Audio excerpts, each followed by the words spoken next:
ஆண்டவரும் கர்த்தரும் இரட்சகருமாய் இருக்கிற இயேசு கிறிஸ்துவின் நாமத்தில் உங்கள் யாவருக்கும் என்னுடைய அன்பான வாழ்த்து. கர்த்தர் உங்களை வாழாக்காமல் தலையாக்கி உங்களை மேலாயாக்கி சகல ஜனங்களை காட்டிலும் புகழ்ச்சியும் கீர்த்திலும் சிறந்திருக்கும்படி செய்வாராக. கர்த்தர் உங்களை ஆசீர்வதித்து போய்விடுவார். God bless you. கர்த்தர் உங்களை யாவரையும் ஆசீர்வதிப்பார். கடந்த நாட்களின் தொடர்ச்சியை குறித்து நாம் பார்க்க போகிறோம். Are you religious man or son of God? நீங்கள் ஒரு மதவாதியா அல்லது தேவனுடைய மகனா என்ற நிலையிலே நாம் தொடர்ந்து தியானம். இந்த நாளிலே கடந்த வாரத்தினுடைய தொடர்ச்சி, குழந்தையா இருந்தபோது குழந்தையைப் போல் பேசினேன், குழந்தையைப் போல் சிந்தித்தேன், குழந்தையைப் போல் யோசித்தேன். புருஷனான போதோ குழந்தைக்கு ஏற்றவைகளை வழித்து விட்டேன். அதன் தொடர்ச்சியை நாம் இன்றைக்கு நாம் பார்க்க போகிறோம். 1 கொரிந்தியர் 13:11 1 கொரிந்தியர் 3:1-4 வசனங்களையும் வாசிப்போம். 1 கொரிந்தியர் 13:11 1 கொரிந்தியர் 3:1-4. நான் குழந்தையா இருந்தபோது குழந்தையைப் போல பேசினேன், குழந்தையைப் போல சிந்தித்தேன், குழந்தையைப் போல யோசித்தேன். நான் புருஷனான போதோ குழந்தைகளுக்கு ஏற்றவைகளை ஒழித்து விட்டேன். மேலும் சகோதரரே, நான் உங்களை ஆவிக்குரியவர்கள் என்று எண்ணி உங்களுடன் பேசக்கூடாமல் மாம்சத்துக்குரியவர்கள் என்றும் கிறிஸ்துவுக்குள் குழந்தைகள் என்று எண்ணி பேச வேண்டியதாயிற்று. நீங்கள் பலனில்லாதவர்கள் ஆனதால் உங்களுக்கு போஜனம் கொடாமல் பாலை குடிக்க கொடுத்தேன். இன்னமும் நீங்கள் மாம்சத்துக்குரியவர்களாய் இருக்கிறபடியால் எப்பொழுதும் உங்களுக்கு பலன் இல்லை. பொறாமையும் வாக்குவாதமும் வேதங்களும் உங்களுக்குள் இருக்கிறபடியால் நீங்கள் மாம்சத்துக்குரியவர்களாய் இருந்து மனுஷ மார்க்கமாய் நடக்கிறீர்கள் அல்லவா? கர்த்தருடைய பரிசுத்தமான நாமத்திற்கு மகிமை உண்டாவதாக. When I was a child, as I spoke like a child. I spoke like a child. என்னுடைய விளக்கம் 1 கொரிந்தியரில் 2ஆம் அதிகாரத்தில் 11-14 வரை. குழந்தைத்தனமாக நான் பேசினேன். குழந்தைத்தனமாக பேசுதல் என்றால் என்ன? மனுஷ ஆவியோடும் உலக ஆவியோடும் பேசுகின்ற அனுபவம். மனுஷீக ஆவியிலும் சாதாரண மனுஷங்கள் பேசுறது போலவும், உலகத்துக்கு அடுத்த காரியங்களை பேசுகிற மனுஷரை போல நாம் மனுஷருக்கு ஏற்றவர்களையும் உலகத்துக்கு ஏற்றவர்களையும் பேசுதல். இப்போ உதாரணத்துக்கு சொன்னால் பேதுருவை எடுத்துக்கொள்ளலாம். இயேசு கிறிஸ்து தான் சிலுவையில் அறையப்பட வேண்டும் என்று அவருடைய பாடுகளை குறித்து சொல்கிறார். உடனே அவன் எழுதி என்ன சொன்னால், ஒரு காலம் என் சிலுவைக்கு போகக்கூடாது, நான் அதுக்கு விட மாட்டேன், நான் இருக்கும்போது எவன் வந்து உன்னை தொற்றுவான், அதெல்லாம் நடக்கக்கூடாது, நீ அப்படி சாகக்கூடாது என்று சொன்னார். ஆண்டவர் சொன்னார், நீ தேவனுக்கு ஏற்றவர்களை சிந்தியாமல் மனுஷனுக்கு ஏற்றவர்களை சிந்திக்கிறார். அப்போ அந்த இடத்துல பாருங்க, அவன் பேசுறது என்னன்னா, மனுஷ ஆவியோடு உலக ஆவியோடு கூட அவன் ஆண்டவரிடத்தில் பேசுறான். அதுக்கு முன்னால் பேசுறார், நீங்கள் என்னை யார் என்று சொல்கிறீர்கள்? உலக மனுஷனை யார் என்று சொல்றாங்க? ஒருவரை எலியா என்று சொல்றாங்க, புத்தகத்தை மோசேன்னு சொல்றாங்கலாம் சொல்றாங்க. அப்போ நீங்க என்ன யாருன்னு சொல்றீங்க? அப்போ அவர் சொல்றார், நீர் ஜீவனுடைய தேவனுடைய. அப்போ அவர் சொல்றாரு, இது மாம்சமும் ரத்தமும் இது உனக்கு சொல்லல, பரலோகத்துக்கு என் பிதா அதை சொன்னார். அப்போ இன்னைக்கு அநேக நேரங்களிலே குழந்தைத்தனமான பேச்சு என்பது என்ன? மாம்சத்திலே ரத்தத்திலே இந்த உலகத்துக்கு அடுத்த காரியங்களை, உலக பிரகாரமான காரியங்களை பேசுகிற மனுஷனுக்கு ஏற்றவைகளை பேசுகிற. நான் பழக்க வேண்டாமா, நான் வாழ வேண்டாமா? ஆனால் ஆண்டவர் என்ன சொல்றாரு? தன் ஜீவனை காக்கிறவன் இழந்து போவான், என் நிமித்தமாக ஜீவனை இருக்கிறவன் அது பெற்றுக்கொள்வான். பாருங்க, நான் வந்து கல்ராயன் மாநில நிறைய காசு செலவழித்து ஒரு சர்ச்சு கட்டணும். ஆனால் ஆண்டவர் என்ன சொல்ல, எல்லாத்தையும் விட்டுட்டு நான் காமிக்கிற இடத்துக்கு போகணும்னு சொன்னார். அப்போ தான் சர்ச்சு கட்டி பிரதேசம் பண்ணி ஒரு வருஷம் பாடப்பட்டு அந்த நேரத்துக்கு அட்வான்ஸ் எல்லாம் கொடுத்து, இப்போ ஆண்டவர் வேறு இடத்துக்கு போகணும்னு சொல்லிட்டார். இப்போ நான் உடும்புக்குடியே அங்கேயே தான் இருப்பேன்னு நான் பிடிவாதம் பண்ணியிருந்தேன்னு வச்சுக்கொள்ளுங்களேன், இந்த மகிமையான ஊழியம் எனக்கு கிடைச்சது. ஆனால் ஆண்டவர் அதை விட்டுட்டு போன சொல்ல விட்டுட்டு வந்தேன். விடுறதுக்கு முன்னால் என்ன செஞ்சேன்? சபையிலேருந்து ஒரு ஊழியக்காரனை கத்தரை எழுப்பு. என்னுடைய விசுவாசிக்கு நான் தான் தீர்க்கதரிசனம், ஆண்டவர் என் மூலியமாக பேசுகிறேன், நீ ஊழியத்துக்கு ஒப்பு கொடுக்குற வரைக்கும் மனைவியுடைய கர்ப்பத்தை அடைப்பேன், நீ ஊழியக்காரன் ஆன பின்பு உனக்கு ஒரு குழந்தையும் கொடுப்பேன். அவருக்கு கல்யாணம் ஆகி 12 வருஷமாக குழந்தை. அப்போ அந்த தீர்க்கதரிசனத்தை கேட்டோன்னா, அவர் ஐயா நான் ஊழியத்துக்கு ஒப்பு கொடுக்குறேன்னு சொல்லி மார்ச் மாதம் ஒப்பு கொடுக்குறாரு. ஒப்பு கொடுத்தோடனே நான் அப்புறம் அவர் சொன்னேன், நான் தான் சொன்னேன், நான் பைபிள் காலேஜ் படிக்காம மாட்டேன், நீ அதெல்லாம் படி, அது உனக்கு நாளைக்கு 4 மனுஷங்க உன்னை அங்கீகரிக்க உதவியாக இருக்குன்னு சொல்லி அவர் டெல்லியில் பைபிள் காலேஜில் அவர் சேர்த்து விட்டு அவர் 3 ஆண்டுகள் படுத்தை. அப்புறம் அங்கே அனுப்புகிறேன், ஆண்டவர் என்ன திருச்சிக்கு அனுப்புறாரு. இப்போ அவர் அங்கிருந்து படித்து முடிச்சுட்டு வந்தால் எங்கே போகணும் அப்படின்னு கேட்க முடியாத அளவுக்கு அவருடைய சொந்த ஊரில் இருக்கக்கூடிய செய்யறது அவர் வித்தியாசம். இப்போ நான் அங்கே தான் இருப்பேன், நான் இருந்தேன்னா இப்போ அவருக்கு எனக்கு என்ன செய்யும், கிளாஷ் ஆயிடும்.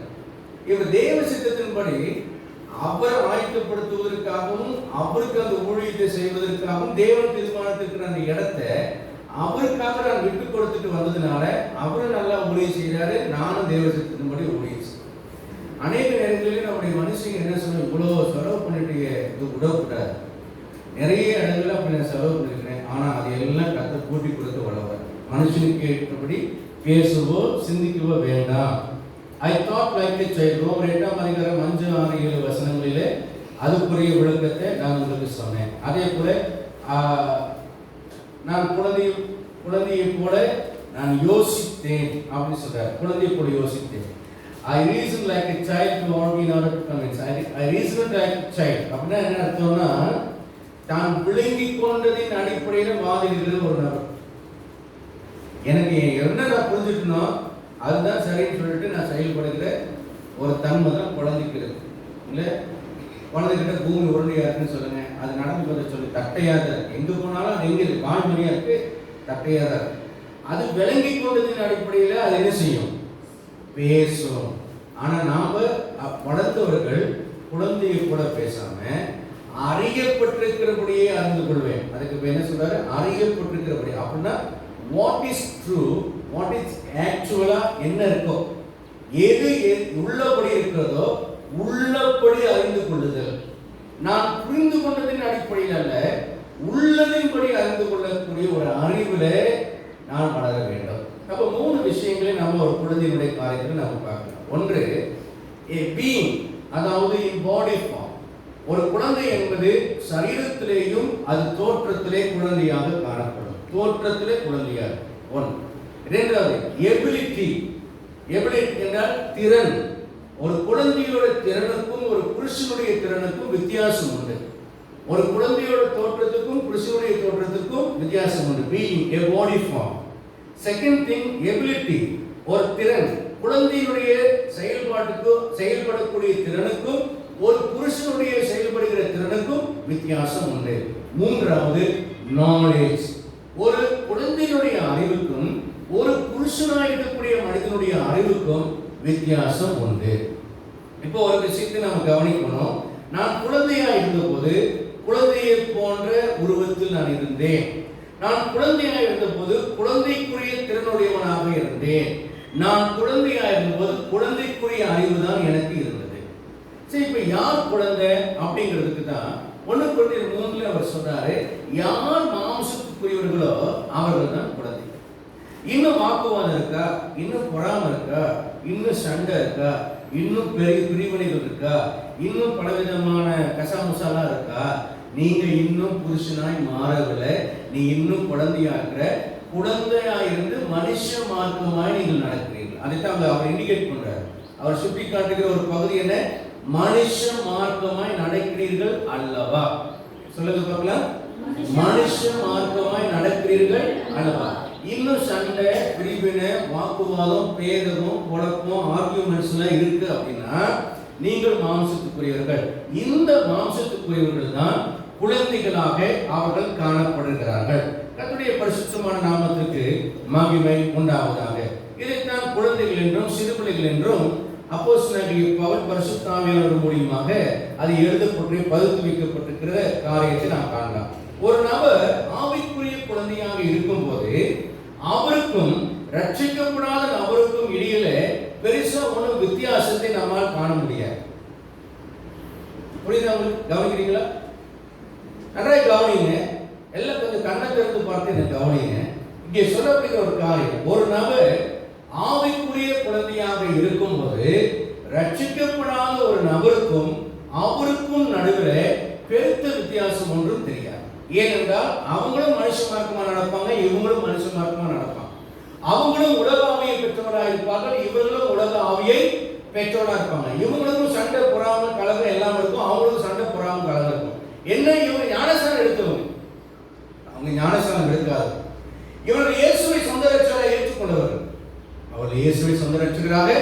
ஏற்றுக்கூடாது. அப்படியே ஒரு சபையில நீங்க பாத்தீங்கன்னா வளர்ந்தவர்களும் இருக்கலாம், இளைஞர்களும் இருக்கலாம், குழந்தையும் இருக்கலாம். குழந்தை யார், இளைஞர் யார், புருஷர் யாருன்னு அப்புறம் சொல்றேன். இப்போ குழந்தையை பற்றி மட்டும்தான் நம்ம பார்க்க போறோம். முதல்ல இருவரும் ஒரே மகனை தொடர்பளிப்பார்கள். கலாத்தியர் 4ஆம் அதிகாரம் 1ஆம் வசனம் மிக அழகாக அதை குறித்து சொல்கிறது. வாசிக்கலாம். பின்னும் நான் சொல்லுகிறது என்னவெனில், சுதந்திரவாளியானவன் எல்லாவற்றுக்கும் எஜமானனாக, அதாவது ரட்சிக்கப்பட்ட ஒருவன் ரட்சிப்புக்குரிய எல்லா காரியங்களுக்கும் சொந்தக்காரனாக அவன் இருந்த போதிலும், அவன் சிறுபிள்ளையா இருக்கிற காலத்திலே, அவன் குழந்தையா இருக்கிற காலத்திலே, அவன் இம்மெச்சூரிட்டியா இருக்கிற காலத்திலே, அவன் வளராத காலத்திலே அவனுக்கும் அடிமை என்றால் ரட்சிக்கப்படாது, பாவத்துக்கு அடிமையாய் போனவன். ரட்சிக்கப்பட்ட இந்த சிறுபிள்ளையானவனுக்கும் அடிமைக்கு என்ன இல்லை? வித்தியாசம் இல்லை. அப்ப ரட்சிக்கப்பட்ட ஒரு நபருக்கும், ரட்சிக்கப்பட்டு குழந்தையா இருக்கக்கூடிய ஒரு நபருக்கும், ரட்சிக்கப்படாமல் பாவியால் வாழ்கிற ஒரு நபருக்கும் இடையில என்ன இல்லை? வளர்ச்சி இல்லை என்றால் வித்தியாசம் இல்லை. நீ எஜமானுடைய பிள்ளையா இருக்கலாம், இயேசு கிறிஸ்துவினுடைய பிள்ளையா இருக்கலாம், சொந்த ரட்சகராய் ஏற்றுக்கொண்டிருக்கலாம், ஞானஸ்நானம் பெற்றிருக்கலாம், பரிசுத்தாவியை பெற்றிருக்கலாம்.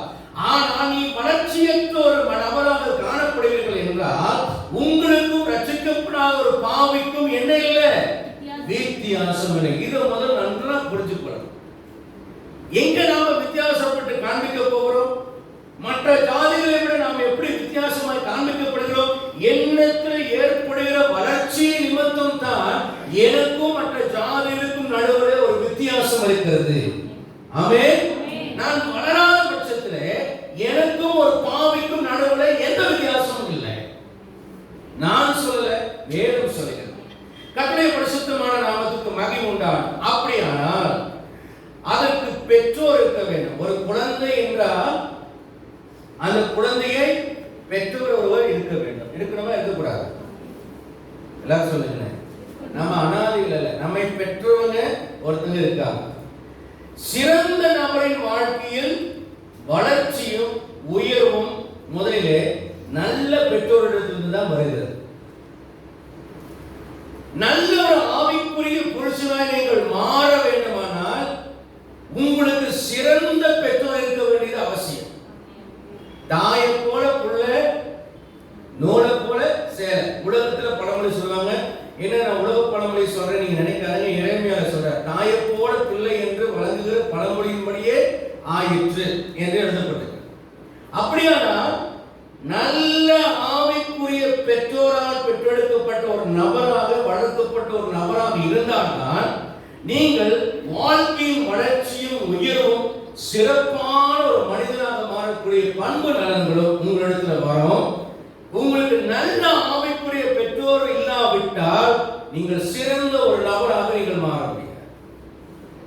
எந்த ஒரு ஆவிக்குரிய நல்ல மனிதனையும், ஆவிக்குரிய ஒரு நல்ல ஊழியரையும் நீங்கள் பார்ப்பில்லானால், இவர்கள் யாரால் போதிக்கப்பட்டவர்கள், யாரால் வளர்க்கப்பட்டவர்கள், யாரால் வழிநடத்தப்பட்டவர்கள் என்று நீங்கள் பார்த்தால் அவருடைய போதகர், அவருடைய தகப்பன் மிகுந்த சிறப்பான ஒரு ஆவிக்குரிய மனிதனாக அவர் காணப்பட்டார்.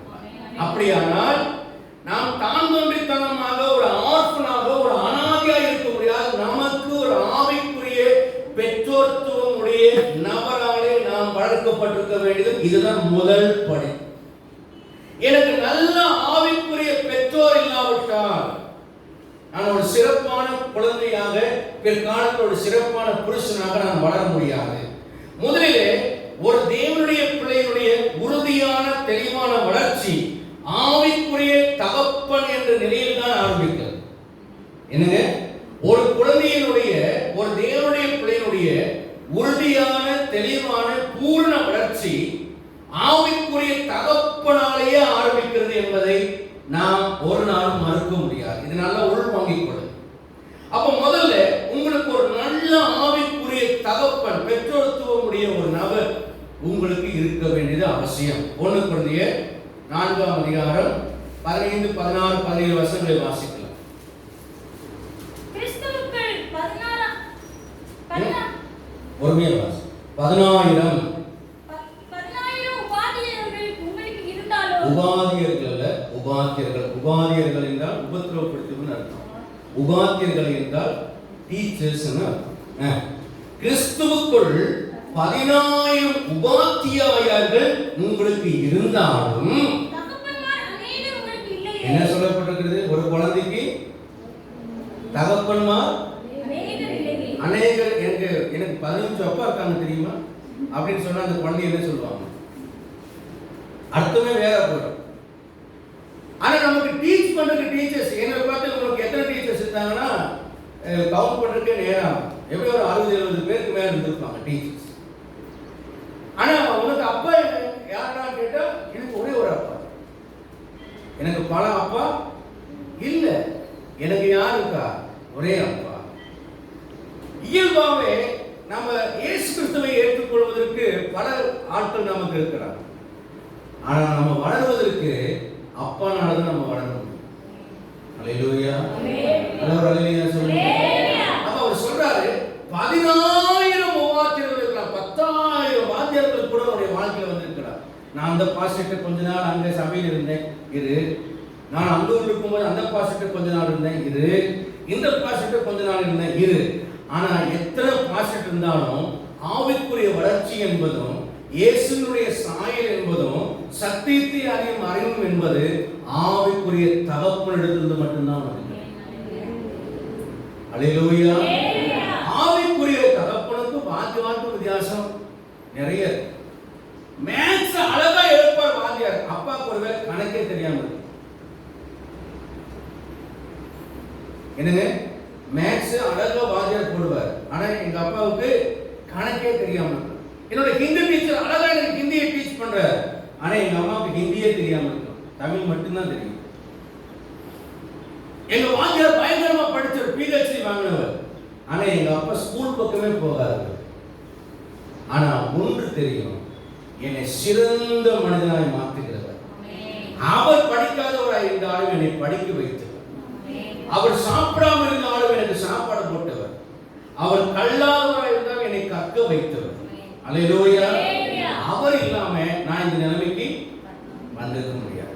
அப்ப அப்பா பெரிய ஆளா இல்லாம இருக்கலாம், பெரிய விளம்பரம் இல்லாதவரா இருக்கலாம், பெரிய இது இல்லாம இருக்கலாம், ஆனா என்னை உருவாக்குகிற ஒரு சிறப்பான மனிதன் யார் என்றால் அவர் என் தகப்பன். அல்லேலூயா. சில நேரங்களில் நம்ம ஆவிக்குரிய தகப்பனை கண்டுபிடிப்பதற்கு சில ஆண்டுகள் கூட ஆகலாம். அந்த ரெஸ்பான்சிபிலிட்டியோட ஒரு உத்தரவாதத்தோட நம்ம உருவாக்குகிற ஒரு யாரா இருக்குதுன்னா, யார் ஒருவர் தகப்பனின் ஆவியோடு கூட தன்னை பிள்ளையாக நம்ம ஏற்றுக்கொள்கிறாரோ அவர் தான் நமக்கு தகப்பனா இருக்க முடியுமே தவிர இயேசுவை பத்தி சொல்றதுனால யாரும் நமக்கு அப்பாவா மாறிட முடியாது. மெட்ராஸுக்கு போறதுக்கு 430 கிலோமீட்டர்னு ஒரு போர்டு எனக்கு வழிகாட்டும், அதை பார்த்துட்டு நான் மெட்ராஸ் போயிடுவேன். இடது பக்கம் திரும்பினால் சென்னை போகலாம் அப்படின்னு போட்டிருக்கோம், இடது பக்கம் திரும்பி சென்னைக்கு போயிடுவேன். ஆனா நேம் போர்டு அங்கேயே தான் இருக்கும், வழிகாட்டின போர்டு அங்கேயே தான் இருக்கும், நான் சென்னை போயிடுவேன். நம்முடைய வாழ்க்கையில வழிகாட்டுவதற்கும் திசை திருப்புவதற்கும் நம்முடைய வாழ்க்கையில் அநேகர் இருக்கிறார். ஆனால் நான் போய் சேர்றது கூட அவங்க போய் சேர, அவங்க அந்த இடத்துல நின்றுவாங்க. என்னுடைய வாழ்க்கையை என்னை சரியாக நடத்தி கொண்டு போகிற ஒரு உருண்டை நான் அவரை தகப்பன்வார். அப்ப ஆவிக்குரிய தகப்பன் உண்டு, என் ஆத்மாவுக்கு தகப்பன் ஒருவர் உண்டு. என் ஆத்மாவின் தகப்பன் இயேசு கிறிஸ்து அல்லது பிதாவாகிய தேவன். இந்த உலக பிரகாரமான வாழ்க்கையை என்னை வழிநடத்துகிற ஆவிக்குரிய தகப்பன், எந்த மேய்ப்பன் எனக்கு சத்தியத்தை சத்தியமாய் போதித்து நடத்துகிறவர் அவர் தகப்பன். இன்னைக்கு தகப்பன் இல்லாமல் நான் ஒரு சிறந்த குழந்தையாக இருந்து ஒரு சிறப்பான ஒரு புருஷனாக இயேசுவை போல நான் மாற முடியாது. அப்படி நான் இன்னைக்கு இந்த தகப்பனுடைய காரியங்களை குறித்து இன்னைக்கு நாம பார்க்க போகிறோம். கிறிஸ்துவுக்குள் 10,000 மாத்திரம் இருந்தாலும் தகப்பன்மார் அநேகர் உங்களுக்கு இல்லையே. கிறிஸ்து இயேசுவுக்குள் சுவிசேஷத்தினால் நான் உங்களை பெற்றேன், ஆகையால் என்னை பின்பற்றுவார்கள் என்று உங்களுக்கு புத்தி சொல்கிறேன். இப்போ தகப்பனை குறித்ததான காரியத்தை நாம் இன்றைக்கு பார்க்க போகிறோம். நான் சிறந்த புருஷனாய் நான் மாற வேண்டுமானால் எனக்கு ஒரு ஆவிக்குரிய தகப்பன் தேவை. அந்த ஆவிக்குரிய தகப்பன் யார்? 1 தெசலோனிக்கேயர் எழுதின நிருபம் 2ஆம் அதிகாரம் 6-13 வசனங்களை வாசிக்கலாம். 1 தெசலோனிக்கேயர் 2ஆம் அதிகாரம் 6-13. ஆகையால் நீங்கள் கர்த்தராகிய கிறிஸ்து இயேசுவை ஏற்றுக்கொண்டபடியே அவருக்குள் வேர் கொண்டவர்களாகவும் அவர் மேல் கட்டப்பட்டவர்களாகவும் அவருக்குள் நடந்து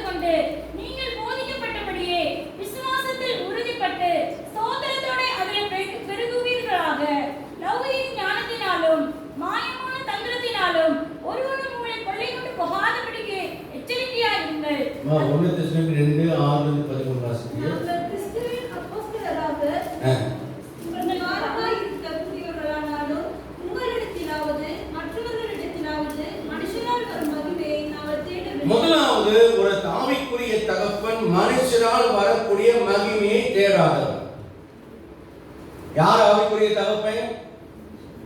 இப்ப இவனை பத்தி 10 பேருக்கு சொல்லணும்னா அவன் எதிர்பார்க்க மாட்டான். நன்றியா இருக்கணும்னு எதிர்பார்க்க மாட்டான். இவனை முன்னால தூக்கி வைக்கணும்னு எதிர்பார்க்க மாட்டான். இவன் எதை பத்தியுமே எந்த மனுஷனால வரக்கூடிய புகழ்ச்சியோ மேன்மையோ எதிர்பாராதவன். அவர் சொல்கிறார், மனுஷனால் வரும் மகிமையை நாங்கள் தேடவில்லை. 7ஆம் வசனத்துல சொல்கிறார், உங்களிடத்தில் பட்சமாய் நடந்து கொண்டோம். அப்படின்னு என்ன? பாசமா மனதுருக்கமா நடந்து கொள்றது. பாஸ்போர்ட் 4 தடவை உங்களை வந்து பார்க்குறாருன்னா அவருக்கு வேற விசுவாசி இல்லாதனால பார்க்க வந்தாருன்னு அர்த்தம் இல்லை. உங்க வீட்டுக்கு ஒரு 2 தடவை வந்து உங்களோட 2 மணி நேரம் உட்காரானா வேற குழப்பில்லாத ரேடு போடுறாருன்னு அர்த்தம் இல்லை. ஒரு குழந்தையோட ஒரு தகப்பன் விளையாட பேச எப்படி ஆசைப்படுறான், அது அந்த அன்புனால மனதுருக்கத்தினால உங்களோட நேரத்தை செலவழித்தல் என்று அர்த்தம். பட்சமாய் நடந்து கொள்ளுதல். பால் கொடுக்கிற தாயானவர் தன் பிள்ளைகளை காப்பாற்றுவது போல நாங்கள் உங்கள் மேல் வாஞ்சியாக தேவனுடைய சுவிசேஷத்தை உங்களுக்கு கொடுத்ததும் அல்லாமல், ஒரு கை குழந்தைக்கு ஒரு தாய் எப்படி பால் கொடுப்பாளோ ஆசையா, சனியில எப்பதான் அழுகிறது பாலை கிட்ட குத்தி கொண்டா பாரு அப்படின்னு ஒரு தாய் சொல்றாரா? குழந்தை பால் குழந்தை அங்க அவன் அழுதுக்கு அந்த குழந்தை அழுதுக்கு முன்னாடி இவனுக்கு கண்ணு தண்ணி வந்துடும், நெஞ்செல்லாம் உருகும். என் மனைவி சொல்லுவா, ஐயோ அப்படின்னு ஒரு மாதிரி பண்ணுதே அப்படின்னு வயிறுலாம் இதாகுது, ஐயோ உள்ள அழுது அப்படி ஓடும். நான் பார்த்துருக்கேன். ஏன்னா அந்த எக்ஸ்பீரியன்ஸை கண்ணில் பார்த்து நேரடியாக நான் பார்த்துருக்கனால சொல்றேன். ஓடி போய் அதுக்குள்ள பாடலாம் ஒழுகி குழந்தைய ஆசையா எடுத்து குழந்தைய அணைச்சு அந்த பாலை கொடுக்குறது. அப்போ அந்த அளவுக்கு ஒரு மனதுருக்கமா குழந்தைக்கு பால் கொடுத்து அந்த குழந்தையை காப்பாற்றுகிறது போல சுவிசேஷத்தை உங்களுக்கு கொடுக்க அந்த அளவுக்கு வாஞ்சையா இருந்தோம். எங்களுக்கு பிரியமானவர் அப்படின்னாலே ஜீவனை கொடுக்கக்கூடியவராக உயிரை கூட கொடுக்கிறவன் தான் ஆவிக்குரிய. அப்புறம் அவர் சொல்றாரு 12ஆம் வசனத்துல, தகப்பன் தன் பிள்ளைகளுக்கு சொல்லுகிறது போல நாங்கள் உங்கள் ஒவ்வொருவருக்கும் புத்தியும் தேர்தலும் எச்சரிப்பும் சொன்னோம். என்னங்க? தகப்பன் பிள்ளைகளுக்கு புத்தி சொல்லுறது போல. அம்மா என்ன பண்ணுவான்னா கொஞ்சம் கொஞ்சம் பேசுவார், அப்பா என்ன சொல்றாரு கொஞ்சம் மிரட்டி பேசுவார். இப்ப அவர் சொல்றாரு, அம்மாவாவும் ரோல் பண்றாரு. ரட்சிக்கப்பட புதுசுல குழந்தையா இருக்கும்போது அப்படியே அந்த குழந்தை கொஞ்சம் வளரும் போது ஒழுங்கின செய்யும் போது, ஏய் நீ பண்ணுன உதைப்பேன், அது தப்பு செய்யக்கூடாது, அது புத்தி. 2வது செய்யும்போது இனி தப்பு பண்ணினா உதைப்பேன், அது எச்சரிப்பு. 3வது தடவை தேர்தல் சொல்றாரு. அப்புறம் நான் அதுக்குள்ள 2 அடி வச்சுட்டார். உள்ள உட்காந்து அழுதுட்டு, ஏன் அப்பா அடிச்சேன்? தப்பு பண்ணேன் அதனால அடிச்சேன், இனிமேல் அப்ப பண்ணாத, அப்பா அடிக்க மாட்டேன், சரியா? சரி சரி தவறு பண்ணேன். அடுத்தது தேர்வு. அப்போ புத்தி எச்சரிப்பு தேர்வு. இது அப்பா. பால் கொடுக்கிற தாயாவும் ஜீவனை கொடுக்கிறது கூட தாயா. அப்போ ஒரு பக்கம் தாயாவும் இருப்பான், ஒரு பக்கம் தகப்பனாவும் கண்டிப்புக்குள்ள வழி நடத்துவான். அப்போ ஒரு தகப்பனை போலவும் தாயை போலவும் வேத வசனத்தை நமக்கு கொடுத்து போதிக்கிறவன் தான் ஆவிக்குரிய தகப்பன்.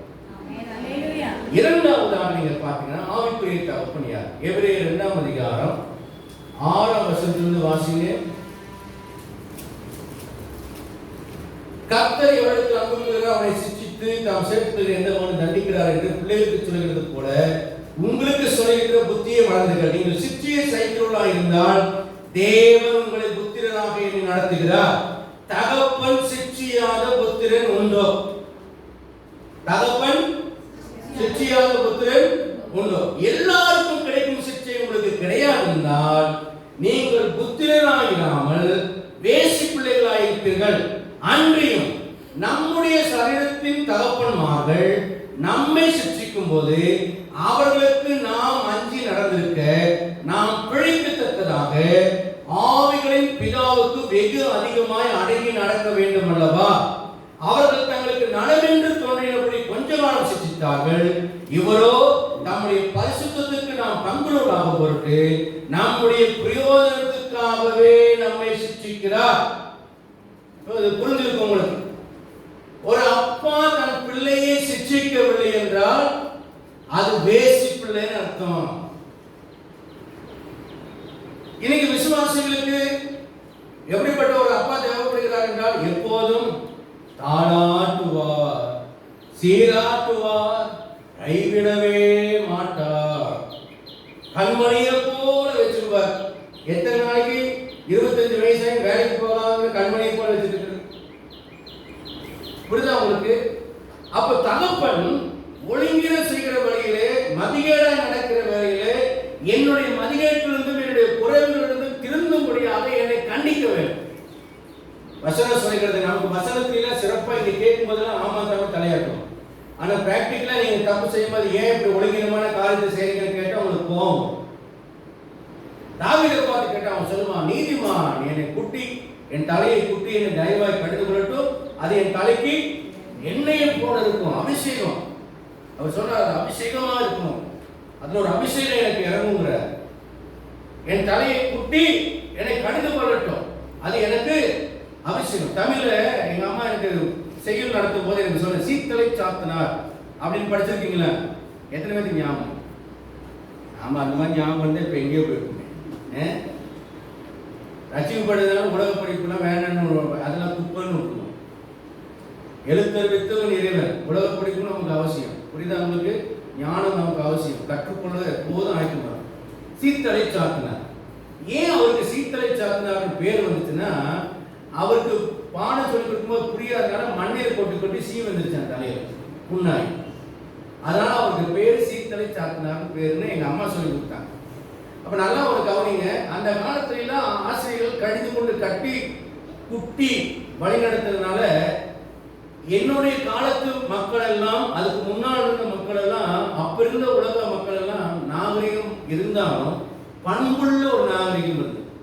பெரியவர்களை மதிப்பார்கள். பஸ்ல கர்ப்பிணியை பார்த்தா எழுந்து இடம் கொடுப்பாங்க, பெண்களை பார்த்தா எழுந்து இடம் கொடுப்பாங்க, சிறு பிள்ளைகளை குழந்தைகளை பார்த்தா எழுந்து இடம் கொடுப்பாங்க. பண்பு இருந்தது. வழியை விடுவாங்க, மைக் போட்டு விடுந்தா விசாரிப்பாங்க, அட்ரஸ் கேட்க போனாலும் தண்ணியும் மோரும் கொடுப்பாங்க. ஆனா இன்னைக்கு பார்த்தா மோர் கொடுத்தா கொலவழிக்கு போயிடுறேன், தண்ணி கேட்கிற மாதிரி வந்து செயினத்துக்கு போயிடுறேன். இன்னைக்கு பண்பே மாறி போச்சு. அன்னைக்கு பெரியவங்களை பார்த்து ஐயா, தாத்தா, அப்பா, சார் அப்படின்லாம் கூப்பிட்டாங்க. இன்னைக்கு பார்த்து வயசானவங்களை பார்த்து பெருசே ஒதுக்குறியா, ஒதுங்க பெருசே நான் அப்பனை பார்த்து சொல்றேன், டே அப்பா அப்படிங்கிறான். என்னது டே அப்பா? அப்பனுக்கு ரொம்ப சந்தோஷம். என்னங்க உங்களை டே அப்பாங்கிறாங்க. கூப்பிட்ட ஃபுல்லா பெருசானதுக்கு அப்புறம் கூப்பிடுவான். கொண்டாடிலாம் கட்டிட்டு பேரம் பத்தி டே அப்பா, டே கிழவா. இன்னைக்கு அப்பாங்கிற கடைசியில் என்ன ஆயிடும்? கிழவான்னு போகும். இன்னைக்கு பாருங்க, ஒரு கோணலும் மாறுபாடுமான சந்ததியா பேசு. இந்த ஒழுங்கான சந்ததி இப்ப இல்ல. இப்ப எப்படிப்பட்ட சந்ததிக்கு மத்தியில் வாழணும்? எல்லாமே தலைகளா செஞ்சது. புருஷனை பார்த்து வாடா போடா கூப்பிடுற சந்ததி இப்போ. அதுதான் பெருமையா இருக்கு. டே சந்து வாடா அப்படின்னு கூப்பிடுறது அவனுக்கு ரொம்ப பெருமை, புருஷனுக்கு பெருமை. இவங்க ஏன் டி அப்படின்னு. அப்புறம் டிவியில பார்த்தேன் சில சேனல்ல, சயின்ஸ் சேனல்ல பார்த்தா அதில் பார்த்தீங்கன்னா ஆம்பளை வந்து பொம்பளையாட்ட புருவமெல்லாம் எடுத்து மீசையெல்லாம் வலிச்சு தோடெல்லாம் போட்டு மூக்குத்திலாம் குத்திட்டு, பொம்பளை பார்த்தீங்கன்னா ஆம்பளை மாதிரி கட்டிங் பண்ணிட்டு அவ பார்த்தீங்கன்னா அப்படியே முரட்டுத்தனமா ஆம்பளை ட்ரெஸ் எல்லாம் போட்டு அவன் ஆம்பளை மாதிரி இருக்கு. புருஷன் பொண்டாட்டி, புருஷன் பொம்பளை மாதிரி இருக்கேன், பொண்டாட்டி ஆம்பளை மாதிரி இருக்கான். டிஸ்கவரி சேனல்ல இந்த ஃபுட்டு பத்தி வரும். அது ஒரு செஃப் ஒருத்தர் வருவார், ஜோர்டான்னு சொல்லி ஒரு செஃப் வருவார். அதில் நான் பார்ப்பேன். அது இத்தாலியில் அங்கே சில ரெஸ்டாரண்ட்ல நடத்துறது அவர் போய் சரி பண்ணுவார். அதில் அப்படி பார்த்தேன். என்ன மாதிரி கல்ச்சர் மாறிக்கொண்டிருக்கிறது. ஒரு கோணலும் மாறுபாடுமான சந்ததி நடுவில் நம்ம வாழ்ந்து கொண்டிருக்கிறோம். நம்ம கோணலும் மாறுபாடுமான சந்ததியின் நடுவில் குற்றமற்றோடும் மாசற்றோடும் கண்டிக்கப்படாத பிள்ளைகளா இருக்கும்படி நம்ம சிச்சித்து நடத்துகிறவர் எவரோ அவர் தான் ஆவிக்குரிய தகவல். ஏன்னா அப்பாவுக்கு தெரியும் என் பிள்ளை கெட்டு போகக்கூடாது. முதல்ல சபையிலிருந்து ஒரு விசுவாச பிள்ளைக்கு என்னுடைய பிள்ளைகளுக்கு அவளுக்கு உதவியாக இருக்கட்டும் சொல்லி என் வீட்டில் டியூஷன் எடுக்கிற வேலையை கொடுத்தேன். என்னுடைய தங்கச்சி பிள்ளைகளும் இருந்தாங்க. அவள் வந்து டெய்லி டியூஷன் எடுப்பாள். அவர்கிட்ட பிள்ளைங்க என்னமா பண்ணுறாங்க, சூப்பராக கோஆப்ரேட் பண்ணுறாங்க, அப்புறமா நல்லா படிக்கிறாங்க, சூப்பராக படிக்கிறாங்க, மார்க் மட்டும் வராது. 2 வருஷம் அவளை விட்டேன். 2 வருஷமும் பிள்ளைங்க கிட்ட மார்க்கே வரல. ஆனால் இவருடைய ரிப்போர்ட் நல்லா இருக்கும். டியூஷன் சொல்லி கொடுக்குற இந்த புள்ளியோட ரிப்போர்ட் சூப்பராக இருக்கும். ஆனால் புள்ளியோடைய ப்ரோக்ரஸ் கார்டில் பார்த்தா ப்ரோக்ரஸ் நல்லாவே இருக்காது. என்ன நடந்தது என்றால், இவளுக்கு காலேஜுக்கு ஃபீஸ் கட்டுறதுக்கு நான் கொடுக்குற அந்த ஃபீஸ் வந்து அவளுக்கு தேவை. பிள்ளைங்க வந்து கண்டிச்சா டியூஷனுக்கு வரமாட்டேன்னு சொல்லிட்டா அவளுக்கு குழப்ப போயிடும். ஆகவே அவன் 2 வருஷம் காலேஜ் படிக்கிறதுக்கு ஃபீஸ் கேட்பதற்காக 2 வருஷமா என் பிள்ளைகளை ப்ளீஸ் பண்ற வேலையில நடந்தாலே தவிர எஜுகேட் பண்ற வேலையில அவன் நடக்கல. ஆனா ஒரு தகப்பனா நான் என்ன செஞ்சேன், அவளை மாத்திட்டு வேற கடினமான ஒரு டியூஷன்ல கொண்டு போய் என் பிள்ளைகளை போறேன். ஏன்னா என் பிள்ளையை ப்ளீஸ் பண்ண வேண்டிய வேலை எனக்கு இல்ல, என் பிள்ளைக்கு ப்ரோக்ரஸை உயர்த்த வேண்டிய வேலை தான் என்னுடைய வேலை. அப்ப அப்பா என் தரத்தை உயர்த்த விரும்புவார், ஆனால் ஒரு வாதியார் தன்னுடைய வாழ்வாதாரத்தை பெருக்க விரும்புவார். இன்றைக்கு உங்களுடைய தசமபாகம் காணிக்கைக்காக ஒருவன் உங்களை ப்ளீஸ் பண்ணுவானால், தன்னுடைய வாழ்க்கைக்காக உங்களை ஒருவன் ப்ளீஸ் பண்ண வேண்டுமானால், அவன் உன்னுடைய ஆவிக்குரிய தகப்பன் அல்ல, அவன் தன்னுடைய வாழ்வாதாரத்தை காத்துக் கொள்வதற்காக உங்களை பயன்படுத்திக் கொள்ள விரும்புகிற ஒரு உபாத்தியன். அவனும் வசனத்தை சொல்லுவான், அவனும் சில போதனைகள் கொடுப்பான். ஆனால் ஆவிக்குரிய தகப்பன் தன்னுடைய வாழ்வாதாரத்தை காப்பாற்றுகிறதுனால உங்களுடைய ஆவிக்குரிய தரத்தை உயர்த்த விரும்புகிறவன். ஆகவே உங்களுடைய மதியத்தையும் ஒழுங்கினத்தையும் கண்டித்து சிச்சித்து உங்களை சீர்படுத்துகிறவனாக இருப்பான். ஆக எவனொருவன் என்னை கண்டிக்கிறானோ, தண்டிக்கிறானோ, சிச்சிக்கிறானோ, சீர்படுத்துகிறானோ அவனே எனக்கு ஆவிக்குரிய தகப்பன். அல்லேலூயா. மூன்றாவது காரியம், கலாத்தியர் 4ஆம் அதிகாரம் 1-2 வசனங்களை வேகமாக வாசியுங்கள். கலாத்தியர் 4:1-2. பின்னர் நான் சொல்லுகிறது என்னவெனில், சுதந்திரவாளியானவன் எல்லாவற்றிற்கும் எஜமானாய் இருந்தோம், அவன் சிறு பிள்ளையாய் இருக்கும் காலமளவும் அவனுக்கு அடிமையானவனுக்கு வித்தியாசம் இல்லை. தகப்பன் குறித்த காலம் வரைக்கும் அவன் காரியக்காரருக்கும் வீட்டு விசாரணைக்காரருக்கும் கீழ்ப்பட்டிருக்கிறார். இங்க பாருங்க, தகப்பன் என்ன செய்கிறார்னா, ஒரு குறித்த காலம் வரைக்கும் தன் பிள்ளையை கீழ்ப்படிய பண்ணுகிறவனாக இருக்கிறார். எதற்கு? யாருக்கு? வீட்டு விசாரணைக்காரனுக்கும் வீட்டு காரியக்காரர்களுக்கும் அவன் என்ன செய்ய வேண்டுமா? கீழ்ப்படிய. நாம் உயர்வான அதிகாரங்களுக்கு நாம் கீழ்ப்படிந்திருக்க வேண்டும். ஒரு குறிப்பிட்ட காலங்கள் வரைக்கும் நம்மை அடங்கி இருக்க செய்து ஏற்ற காலங்கள் வரும்போது நம்மை இதை செய் அதை செய் என்று பொறுப்பை தகப்பன் கொடுப்பார்.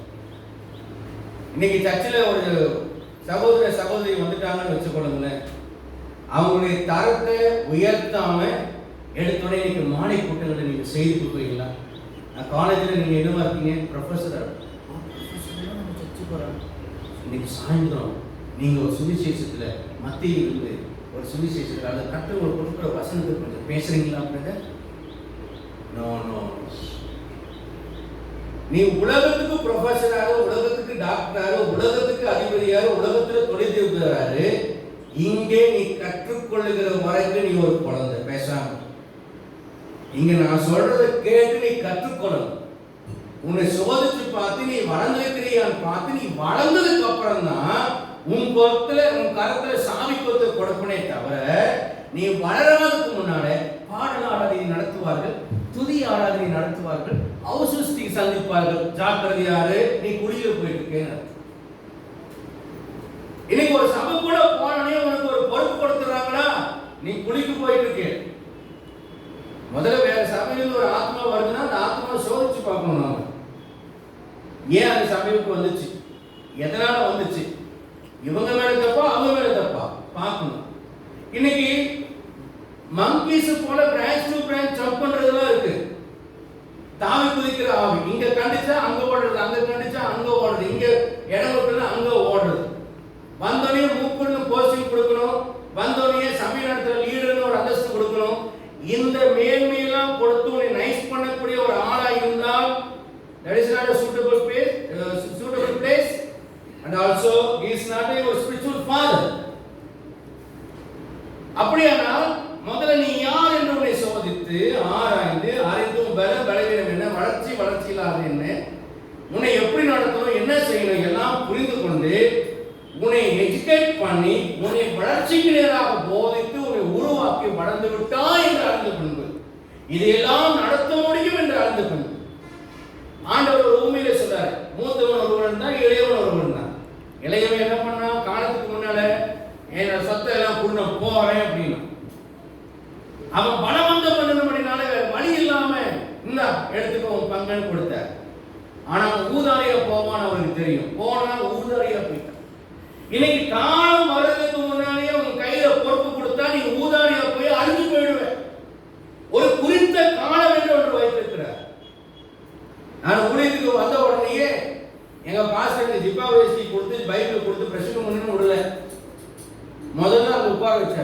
விசுவாசியோட விசுவாசி. நான் ஊழியத்துக்கு வந்துட்டு இங்க இந்த பாருங்க, அந்த இடத்துக்கு இந்த இடத்துக்கு பார்த்தீங்கன்னா 6 இன்ச்சு தான் வித்தியாசம். 6 இன்ச்சில் பலிபீடம் இருக்கும். ஆனால் நான் அங்கதான் உட்காரணும். ஒரு 6 மாதம் கழித்து நான் ஒழுங்கா கீழ்ப்படுகிறேன்னு எல்லாம் பார்த்தேன். கீழ்ப்படுதலை பார்த்தோன்னே 6 மாதம் கழிச்சு என்ன பண்ணாரு, கன்வென்ஷன் நாளில் இங்க வாங்கிட்டு கூப்பிட்டு என் கையில துணியை கொடுத்து இந்த டெய்லர் அலேவியா டெய்லர் கோயம்புத்தூர் ரத்னபுரியில் இருப்பார், அவருக்கு போய் துணி தைச்சிட்டு வான்னு கொடுத்தாரு. அங்க போய் அந்த ரசிக்கப்பட்ட டெய்லர்கிட்ட இவர் சொன்ன அளவுல ஜிப்பா வயசு தைச்சு கொண்டு வந்தேன். அதை கொண்டு வந்து துவைச்சு அவர்கிட்ட கொடுத்து நான் ஜெபம் பண்ணிட்டு, அதுக்கப்புறம் ஒரு நாள் ஞாயிற்றுக்கிழமை, அந்த கன்வென்ஷன் ஞாயிற்றுக்கிழமை நாளில் என்னை கூப்பிட்டு என் கையில கொடுத்து போய் போட்டுட்டு வா, குளிச்சுட்டு போட்டு வான்னு. குளிச்சுட்டு போட்டு வந்தோடனே அங்கே உட்காந்துருக்கு. அதுக்கப்புறம் இப்போ நான் ஊழியத்துக்கு வேறு பிடித்து எடுக்க போகிறோம் அப்படின்னு சொல்லிட்டு, அதுக்கப்புறம் என்னை மேடைக்கு கூப்பிட்டு வந்து விசேஷித்த போதகர்களை வைத்து தலையில கை வச்சு ஜெபம் பண்ணி பாஸ்ட் ஆர்டினேஷன் கொடுக்கல, ஊழியத்துக்கு எடுத்த. இவ்வளவு நாளா விசுவாசி, இப்போ உன்னை ஊழியத்துக்கு எடுக்கிற, உன்னை வேறு பிடிக்கிற. ஆனா என்ன, நான் யாரால ஊழியக்காரனாக 3 வருஷம் இங்க உட்கார்ந்து அவருக்கு தண்ணி ஊற்றி கொடுக்கறது வேற. 1.5 வருஷம் போச்சு. சங்கீதம் அவரே தான் படிப்பார், எல்லாம் அவரே தான் படிப்பார். 1.5 வருஷம் கழிச்சு ஒரு நாள் திடீர்னு கூப்பிட்டு பாப்பா வந்து சங்கீதம் வாசிங்க. எனக்கு தலகால் பிடிக்கும். இங்க நிக்கிறதுக்கு 1.5 வருஷம், இங்கிருந்து இங்க வந்து நிக்கிறதுக்கு 1.5 வருஷம். பைபிளை விரிச்சு சங்கீதம் படிச்சா வாயெல்லாம் திக்குப்பு காடு. மைக் முன்னாடி நெஞ்செல்லாம் பக்கு அடிக்கும், காலெல்லாம் நடுங்குது, கை காலெல்லாம் சில்லுன்னு போச்சு. தேவ பிரசன்னம், பயபக்தி. எடுத்தோடனே ஒரு ஆள் வந்தானே வாங்க வந்து சுவிசேஷம் பிரசங்கம் பண்ணா அவன் கை ஆட்டிட்டு கால் ஆட்டிட்டு ஒரு இல்லையா சொல்லுங்க எல்லாம் ஆட்டணும். கடைசியில் மயிலை முடிச்சு நல்லா கூட்ட ஆட்டணும். ஏன்னா அவன் பண்படா குறித்த காலம் வர வரைக்கும் அடங்கியிருக்க வைத்து, என்னை கற்றுக் கொடுக்க வைத்து, என்னை போதிக்க வைத்து 3 வருஷம் கழிச்சோன்னே திடீர்னு ஒரு நாள் காலையில சீக்கிரமா சர்ச்சில் பாயில கூட்டி பயணம் போட்டுவானாரு. சரி வேற ஏதாவது வேலை சொல்றாரு, வேக வேகமா சர்ச்செல்லாம் கூட்டி எல்லாம் தொடச்சு, இது மாதிரி சர்ச்சு இல்லை, இதோட கொஞ்சம் பெருசா தூக்கி தொடச்சு பாயெல்லாம் போட்டு எல்லாம் சேர்லாம் விரிச்சு விட்டு வந்தோடனே என்னன்னு கேட்டா சீக்கிரமா குளிச்சுட்டு வாங்க. போய் சீக்கிரமா குளிச்சுட்டு வந்தோடனே கையில 20 ரூபா கொடுத்து கிளசடையில் போய் இன்னைக்கு ஆராதனை நடத்திட்டு வாங்குறாங்க. வசனத்தை தியானம் பண்ணல, ஜபம் பண்ணல, பிரசங்கம் பண்ணி பிராக்டிஸ் கிடையாது. ஆனா 3 வருஷம் கழிச்சு திடீர்னு ஓடிட்டார். எனக்கு கை காலெல்லாம் விட நடந்தது.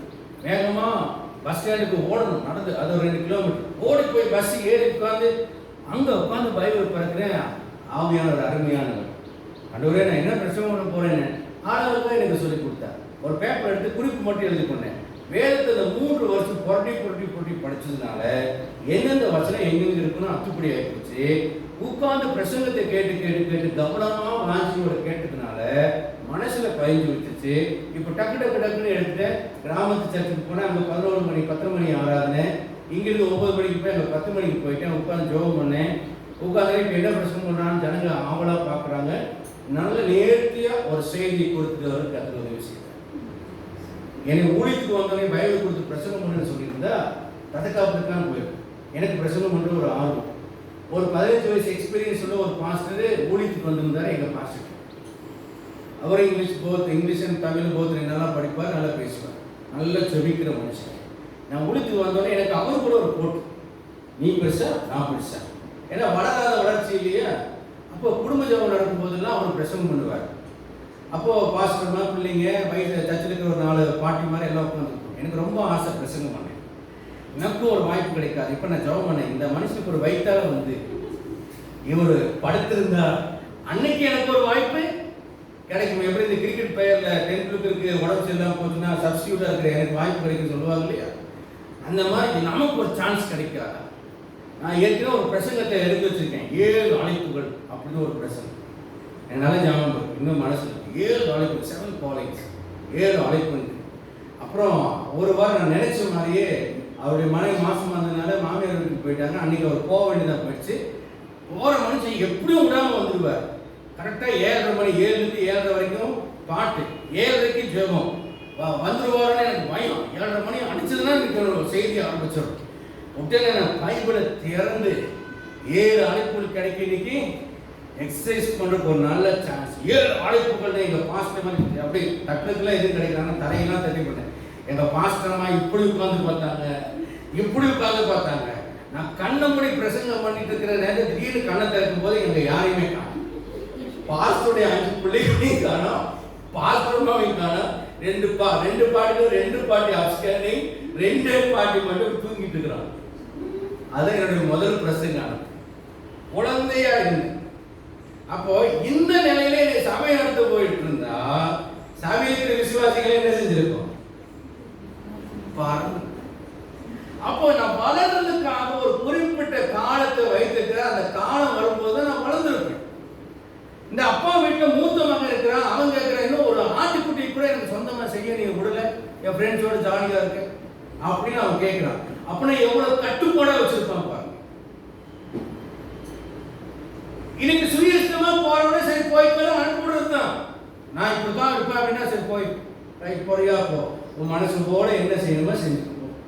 இளையகுமாரை போல பண்ணித்தவர் திங்கும் போதுதான் புத்தி என்ன செய்யும், ஒரு தகப்பன் போராட முடியாது. போறியா சரி போ. இழந்துட்டு வந்துட்டு வேலைக்கான ஒரு உணவை வைத்துக் கொள்ளுன்னு கேட்கிற மாதிரி ஆயிடும். ஆனா மூத்த குமாரனுக்கும் கோபம், அவனுக்கு மட்டும் ஒரு மாதிரி, என்ன மட்டும் ஒரு மாதிரி. என் இஷ்டத்துக்கே விட மாட்டேங்கிறேன், உன் இஷ்டத்துக்கு விட மாட்டேன். கண்ட்ரோலா தான் வச்சிருப்பேன், கட்டுப்பாடா வச்சிருப்பேன், டிசிப்ளினா வச்சிருப்பேன். ஒரு சமயம் திருமணம் ஆகிடுச்சு, எனக்கு 2 குழந்தைகள் பிறந்துருச்சு. என்னுடைய ஆவிக்குரிய நண்பர் மோகன் சொல்லிட்டு ஒரு நடிகருடைய பெரியம்மா பையன், அவரு கோயம்புத்தூர்ல, அவரை பார்க்க போயிருந்தேன். அவர் என்னை கூட்டிட்டு போய் ஹோட்டல், அவர் எப்போ பார்த்தாலும் என்னை ஹோட்டல் கூட்டிட்டு போய் சாப்பிட வச்சிருக்காரு. அதில் நானும் அவரும் பிரியாணி நல்லா ஜபிக்கிற மனுஷன். போய் பிரியாணி எனக்கு வாங்கி கொடுத்து, சில்லிலாம் வாங்கி கொடுத்து என்னை சாப்பிட வச்சாரு. மணி 10:30 ஆயிடுச்சு. வீட்டுக்கு வரேன், என்னை அறியாமல் கையெல்லாம் நடுங்குது, வேர்க்குது. உள்ள வந்தா ஒரே குற்ற மனசாட்சியா இருக்கு. நான் யோசிக்கிறேன், ஒரு பாவமும் செய்யல, ஒரு தப்பும் செய்யல, ஏன் நமக்கு ஒரு மாதிரி நெர்வஸா இருக்கு அப்படின்னா, திருடனை போன வீட்டுக்குள்ள போறேன், என்ன அறியாம மெல்லமா கதவை திறக்கிறேன், உள்ள போய் போறேன். என் மனைவி கேட்கிறாங்க, ஏன் ஒரு மாதிரி இருக்கிற மாமா, ஏன் என்ன பண்ணீங்க ஒரு மாதிரி இருக்குன்னு. இல்லை நான் ஒன்றும் பண்ணலையே. எங்க போனீங்க? மோகன் பார்க்க போனேன். சரி என்ன பண்ணீங்க? ஹோட்டல் போய் சாப்பிட்டேன். சரி அதனால என்ன போ, நீ ஒரு மாதிரியா இருக்கு, எலும்பத்தில் ஒரு மாதிரியா இருக்கு. நானும் உட்காந்து யோசிச்சு பார்க்குறேன், ஏன் எனக்கு ஒரு மாதிரியா இருக்கு அப்படின்னா, எங்க வீட்டில் 7 மணி ஆனா குடும்ப ஜபத்துல எங்க எல்லாரும் உட்காரும். சின்ன வயசுல இருந்து குடும்ப ஜபம் 8 மணி 8:30 வரைக்கும். 8:30 மணிக்கு மேல நாங்க எங்கேயாவது ஃப்ரெண்டு பார்க்குறோம் போறோம்னா எங்க அப்பா வீட்டுக்கு விட மாட்டார். 8:30க்கு எல்லாரும் அங்க இருக்கணும், 7 மணிக்கு ஜபத்துல எல்லாரும் இருக்கணும். இது என் பெற்றோர் என்னை வளர்த்த ஒரு ஒழுங்கு. இப்ப நான் கல்யாணம் ஆயிட்டேன், ஊழியக்காரன் ஆயிட்டேன், எனக்கு 2 குழந்தையெல்லாம் பிறந்துருச்சு. குழந்தையெல்லாம் பிறந்தும் இப்ப நான் போயிட்டு வரேன். எங்க வீட்டுக்கு வரும்போது இன்னைக்கு குடும்ப ஜெபத்துக்கு நாம இல்லை அப்படிங்கிற அந்த உணர்வு எனக்கு மிகப்பெரிய பாவத்தை செய்தது போன்ற ஒரு குற்ற உணர்வை எனக்குள்ள உருவாக்கு. ஏன் தகப்பன் நீ வளர்க்கணும் தெரியுமா? எந்த வயசுலையும் தவற மாட்டார். எந்த வயசுலையும் உன் கான்சியஸ் உன்னை கண்ட்ரோலா நடத்தும். அந்த அந்த அந்த பாதையை விட்டு நீ விலக மாட்டேன். ஆக குறித்த காலம் வர வரைக்கும் தகப்பனுக்கு அடங்கிட்டு 1 பேர் 5:6 வசனத்தில் சொல்றார், ஏற்ற காலத்தில் அவர் உங்களை உயர்த்தும்படிக்கு அவருடைய பலத்த காலத்திற்குள் அடங்கியிருங்கள். இன்னைக்கு அடங்காம விசுவாசி ஊழியக்காரனுக்கு பிரசங்கம் பண்ண ஒரு நாளும் எழுப்பினார். ஆவிக்குரிய தகப்பனுக்கு புத்தி சொல்ல நீ எந்திரிச்சிடாத, ஆலோசனை சொல்ற, திட்டம் சொல்றேன் எழுப்பினாத. இத போல உனக்கு மோசமான ஆபத்து வேற எதுவுமே. இன்னைக்கு அதிகமான தசமபாகம் கொடுக்கிறேங்கிறனாலையோ, ஒரு தொழிலதிபரா இருக்கிறேங்கிறனாலையோ, நல்லா படிச்ச ஒரு நபர் என்கிறனாலையோ, இல்ல ஒருவேளை ஊழியக்காரனோட நல்லா பிரசங்கம் பண்ண தெரிந்த ஒரு நபர் என்பதனாலேயோ ஊழியக்காரனுக்கு மேல எழும்ப உங்களை உயர்த்துறாங்க. உசியா என்னும் ராஜா ஆசாரியை தவிர வேறு ஒரு பிரவேசிக்காத பீடத்துக்கு பிரவேசித்து தூபம் காட்ட துணிந்தான், கர்த்தர் அவனை அடித்தார்னு போட்டு. நல்ல ஒரு விஷயத்தை நீங்க கவனிக்கணும். ஆவிக்குரிய தகப்பனுக்கு எதிராகவோ, ஆவிக்குரிய தகப்பனுடைய கட்டுப்பாட்டுக்கு எதிராகவோ மீறி செயல்படுகிற ஒரு ஆவிக்குள்ள ஒரு நாள் உங்களை நடத்தி செல்ல ஒப்பு கொடுக்கிறார். சில நேரங்களிலே ஊழியக்காரனை விட பணக்காரர்களா இருக்கலாம், ஊழியக்காரனை விட படித்தவர்களா இருக்கலாம், ஊழியக்காரனை விட சில விஷயங்கள் நீங்க சிறப்பானவர்களாக அதிகாரம் படைத்தவர்களாக இருக்கலாம். ராஜாவே ஆனாலும் ஊழியக்காரங்கிட்ட அடங்கி இருக்க வேண்டியது அவசியம். ஆவிக்குரிய தகப்பனுக்கு பிள்ளைகள் அடங்கி இருக்க வேண்டும். ஒரு சமயம் விக்டோரியா மகாராணி ராத்திரி தனது எல்லா வேலையும் முடிச்சுட்டு தன்னுடைய அறைக்குள் பிரவேசிக்கும்படி கதவை தட்டினார்களாம். உள்ளே இருந்து மகாராணியாருடைய கணவர் கேட்டாராம், யார் அது என்று கேட்டாராம். அப்போ நான் தான் மகாராணி குயின் எலிசபெத் வந்திருக்கிறேன் என்று சொன்னாங்க. கொஞ்ச நேரம் வெயிட் பண்ணாங்கன்னா கதவை திறக்கல. மறுபடியும் கதவை தட்டினாங்க. யாருக்கும் சத்தம் கேட்டுச்சு, கணவருடைய சத்தம். நான் தான் மகாராணி எலிசபெத் வந்திருக்கிறேன் நாங்களா. மறுபடியும் கதவை திறக்கப்படும். மறுபடியும் கொஞ்ச நேரம் ஆச்சு. பார்த்து மறுபடியும் கதவை தட்டினார்கள். யாருன்னு கேட்டாரா. நான் தான் உங்க வைஃப் வந்திருக்கேன் அப்படின்னாங்க. இப்போ கதவை திறந்துச்சு. நீ நாட்டுக்கெல்லாம் ராஜாவா இருந்தாலும் உன்னுடைய வீட்டுக்கு உன் புருஷனுக்கு கொண்டாட்டு. நீ மகாராணியா இருக்கலாம், ஆனா உனக்கு மேல உன்னுடைய கணவர் ஒருவர் இருக்கிறார். ஊருக்கே எங்க அம்மா அடிக்கடி பார்த்து சொல்லுவாங்க, நீ ஊருக்கே ராஜாவானாலும் எனக்கு பிள்ளைடா பிள்ளைடா டா பிள்ளை டா அப்படிதான் சொல்லுவாங்க. டேய் பெரியவா, எல்லாரும் என்னை பாஸ்டர்பாங்க ஐயாம்பாங்க. அவங்க என்ன பார்த்து உரிமையா சொல்லுவாங்க, டேய் பெரியவா பெரியவா அப்படி டேய் அப்படிதான் கூப்பிடுவாங்க. என்னை எப்படி நான் டேய் கூப்பிடலாம்? நான் எவ்வளவு பெரிய ரெவரன்ட், நான் எவ்வளவு படிச்சிருக்கேன், பட்டம் வாங்கியிருக்கேன், என்ன மாதிரி பொசிஷன்லாம் இருக்கேன் சொல்ல முடியுமா? அப்ப ஆவிக்குரிய தகப்பனுக்கு மேல நீங்க எவ்வளவு வளர்ந்தாலும் வளரலாம், ஆனா நீங்க அவருக்கு பிள்ளைனா பிள்ளை தான். அடங்கி இருந்தால் அடங்கி இருக்க வேண்டும். பாச சுந்தரம் ஐயா அவங்க கிட்ட எல்லாம் இன்னைக்கு தாமஸ் ராஜெல்லாம் அடங்கி நடந்ததுனால தான் இன்னைக்கு அவருக்கெல்லாம் பிதாக்களா இருக்கிறார். இல்லைன்னா பிள்ளைகளா தான் இருந்திருப்பான். தாமஸ் ஐயா போய் நீங்க பாருங்க, கிட்ட போக போக இந்த காலத்துல பவர் வர மாதிரி அப்படியே ஒரு மாதிரி மனசுல கிடுக்கிட்டு நடக்கும். பரிசுத்தவான் அனுபவ ரீதியா 100 முறைக்கு மேல வேதத்தை வாசிச்சிருக்காரு. நீங்க எத்தனை தடவை படிச்சிருக்கீங்க? சில நேரத்துல 10 பிள்ளை பெற்றவங்களுக்கு ஒரு பிள்ளை பெற்றவங்க புத்தி சொல்ற மாதிரி இன்னைக்கு நிறைய. அந்த புத்தி சொல்றேன் நித்தி சொல்றேன் ஊழியக்காரனுக்கு அட்வைஸ் பண்றேன் வழிகாட்டுன்னு போயிடாதீங்க. ஊழியக்காரங்களும் விசுவாசிக்கிட்ட போய் ஆலோசனை கேட்டு பண்றோம். ஆலோசனை கேட்கிற இடம் உங்களுடைய ஆவிக்குரிய தகப்பனா இருக்கணும், இல்லைன்னா முழங்கால் போயிட்டு தேவ சமூகத்தில் போய் கேட்கணும். ஏன்னா ஊழியக்காரனுடைய ஊழியத்தை பத்தி ஒரு விசுவாசி சொல்ல மாட்டேன். புரியுதா உங்களுக்கு? ஊழியக்காரனுடைய வழிகாட்டுலையும் ஊழியக்காரனுடைய வாழ்க்கை பற்றி தேவன் சொல்லணும். அந்த ஊழியக்காரனுக்கு மேல இருக்கக்கூடிய ஒரு ஆவிக்குரிய தகப்பன் சொல்ல வேண்டும். இது ஒரு விசுவாசினால ஒரு ஊழியக்காரன் நடத்தப்பட்டால் அவன் ஒரு கைக்குள்ள கை குழந்தை, அவன் வளர்ந்தவன் அல்ல. அப்ப இவன் எப்படி ஒரு ஊழிய விசுவாசியை நடத்த முடியும்? இன்னைக்கு விசுவாசிகள் ஊழியக்காரரை நடத்தினவராக இருக்கிறார், பிள்ளைகள் பெற்றோரை நடத்துறது போல. அதனால என்னைக்குமே என்ன செய்யணும்? நம்முடைய ஸ்தானம், நம்முடைய தகுதி, நம்முடைய அந்தஸ்தை காத்துக்கொள்ள வேண்டும், தேவ சமூகத்துக்கு ஓட வேண்டும். நான் அப்படி ஓடிக்கொண்டிருக்கிற காலத்துல சபையில ஆலோசனை கேட்டு அடிக்கடி ஒரு இடத்துல நான் ஓடுவேன். அவங்க எனக்கு சொல்லுகிற ஆலோசனை எல்லாம் செகண்ட் ஹேண்ட். என் மனைவி எனக்கு சொல்லுவாங்க, இங்க பாருங்க நீங்க பிள்ளை கேட்டிருக்காங்க, ஆண்டவரத்துல போய் ஜெபம் பண்ணி செய்யுங்க. நான் ஜெபம் பண்ணும்போது ஆண்டவர் எனக்கு எல்லாம் புதிதான காரியத்தையும் சிறப்பான காரியத்தையும் எனக்கு காண்பித்தார். அதனுடைய விளைவு தான் இந்த அழகான இந்த சபை ஊழியம் எல்லாம் தேவன் எனக்கு சொன்னது. எனக்கு செகண்ட் ஹேண்டா எதுவுமே கத்த சொல்ல. மனுஷங்கிட்ட கேட்டா மனுஷனுக்குரியதை நமக்கு சொல்லுவான், தேவனிடத்தை கேட்டா தேவனுக்குரியதை சொல்லுவான். அப்ப என்னைக்கும் தகப்பனுக்கு கீழே இருந்து செயல்பட்டாதான் நாம் சிறந்த மனிதர்களாக மாற முடியும். ஏற்ற காலம் வர வரைக்கும் நாம் காத்திருக்க வேண்டும். வரலையா சொல்லலாம். அடுத்தது 4வது காரியமாக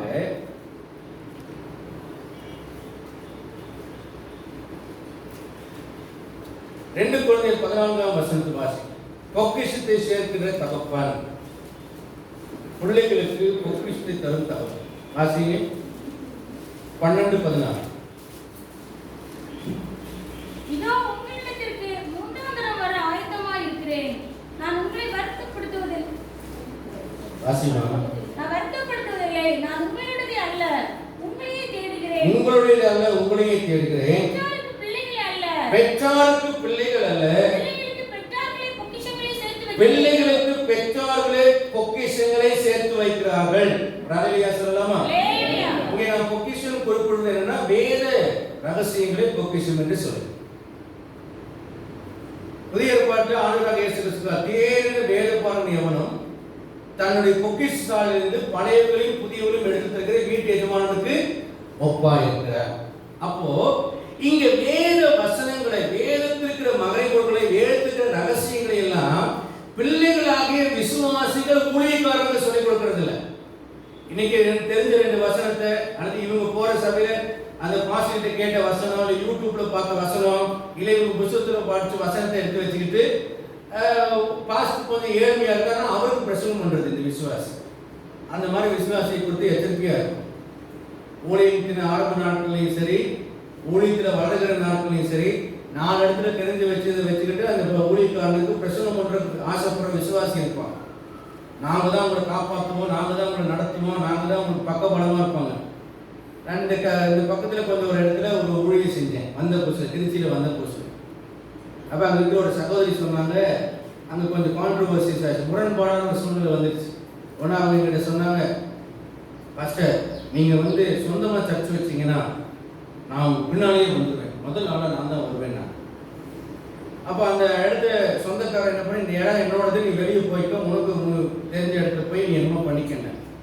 அதனால நான் வேற வழி இல்லாமல் அந்த இடத்துக்கு நிறைய காசெல்லாம் செலவு பண்ணி சர்ச்செல்லாம் கட்டியும் நஷ்டமாயிடுச்சு. வெளியே வந்துட்டு ஒரு கொட்டாயை போட்டு ஒரு இடத்துல கேட்டு கொட்டாயை போட்டு ஒரு வீட்டில் அங்கே இருந்து. அப்போது இந்த முதல்ல அந்த விசுவாசி அவங்க இருந்தாங்க. அவங்க கணவர் என்கிட்ட சொன்னாரே, வட்டிக்கு 20,000 ரூபாய் பணம் வாங்கி கொடுங்க பாஸ்டர் அப்படின்னா. எனக்கு தெரிஞ்சவங்க யாரும் இல்லைன்னு நான் சொன்னேன். உடனே அப்போ அவர் சொன்னார், எனக்கு தெரிஞ்சவங்க இருக்காங்க பாஸ்டர், நீங்கள் வாங்கிக்கோங்க. நான் சொன்னால் அவங்க எப்படி கொடுப்பாங்க, நீங்கள் ஒன்றும் இல்லை, நீங்கள் ஒரு கையெழுத்து போட்டிங்கன்னா அவங்க கொடுப்பாங்க அப்படின்னா. என்ன கையெழுத்துன்னு கேட்டேன். ஜாமீன் கையெழுத்து.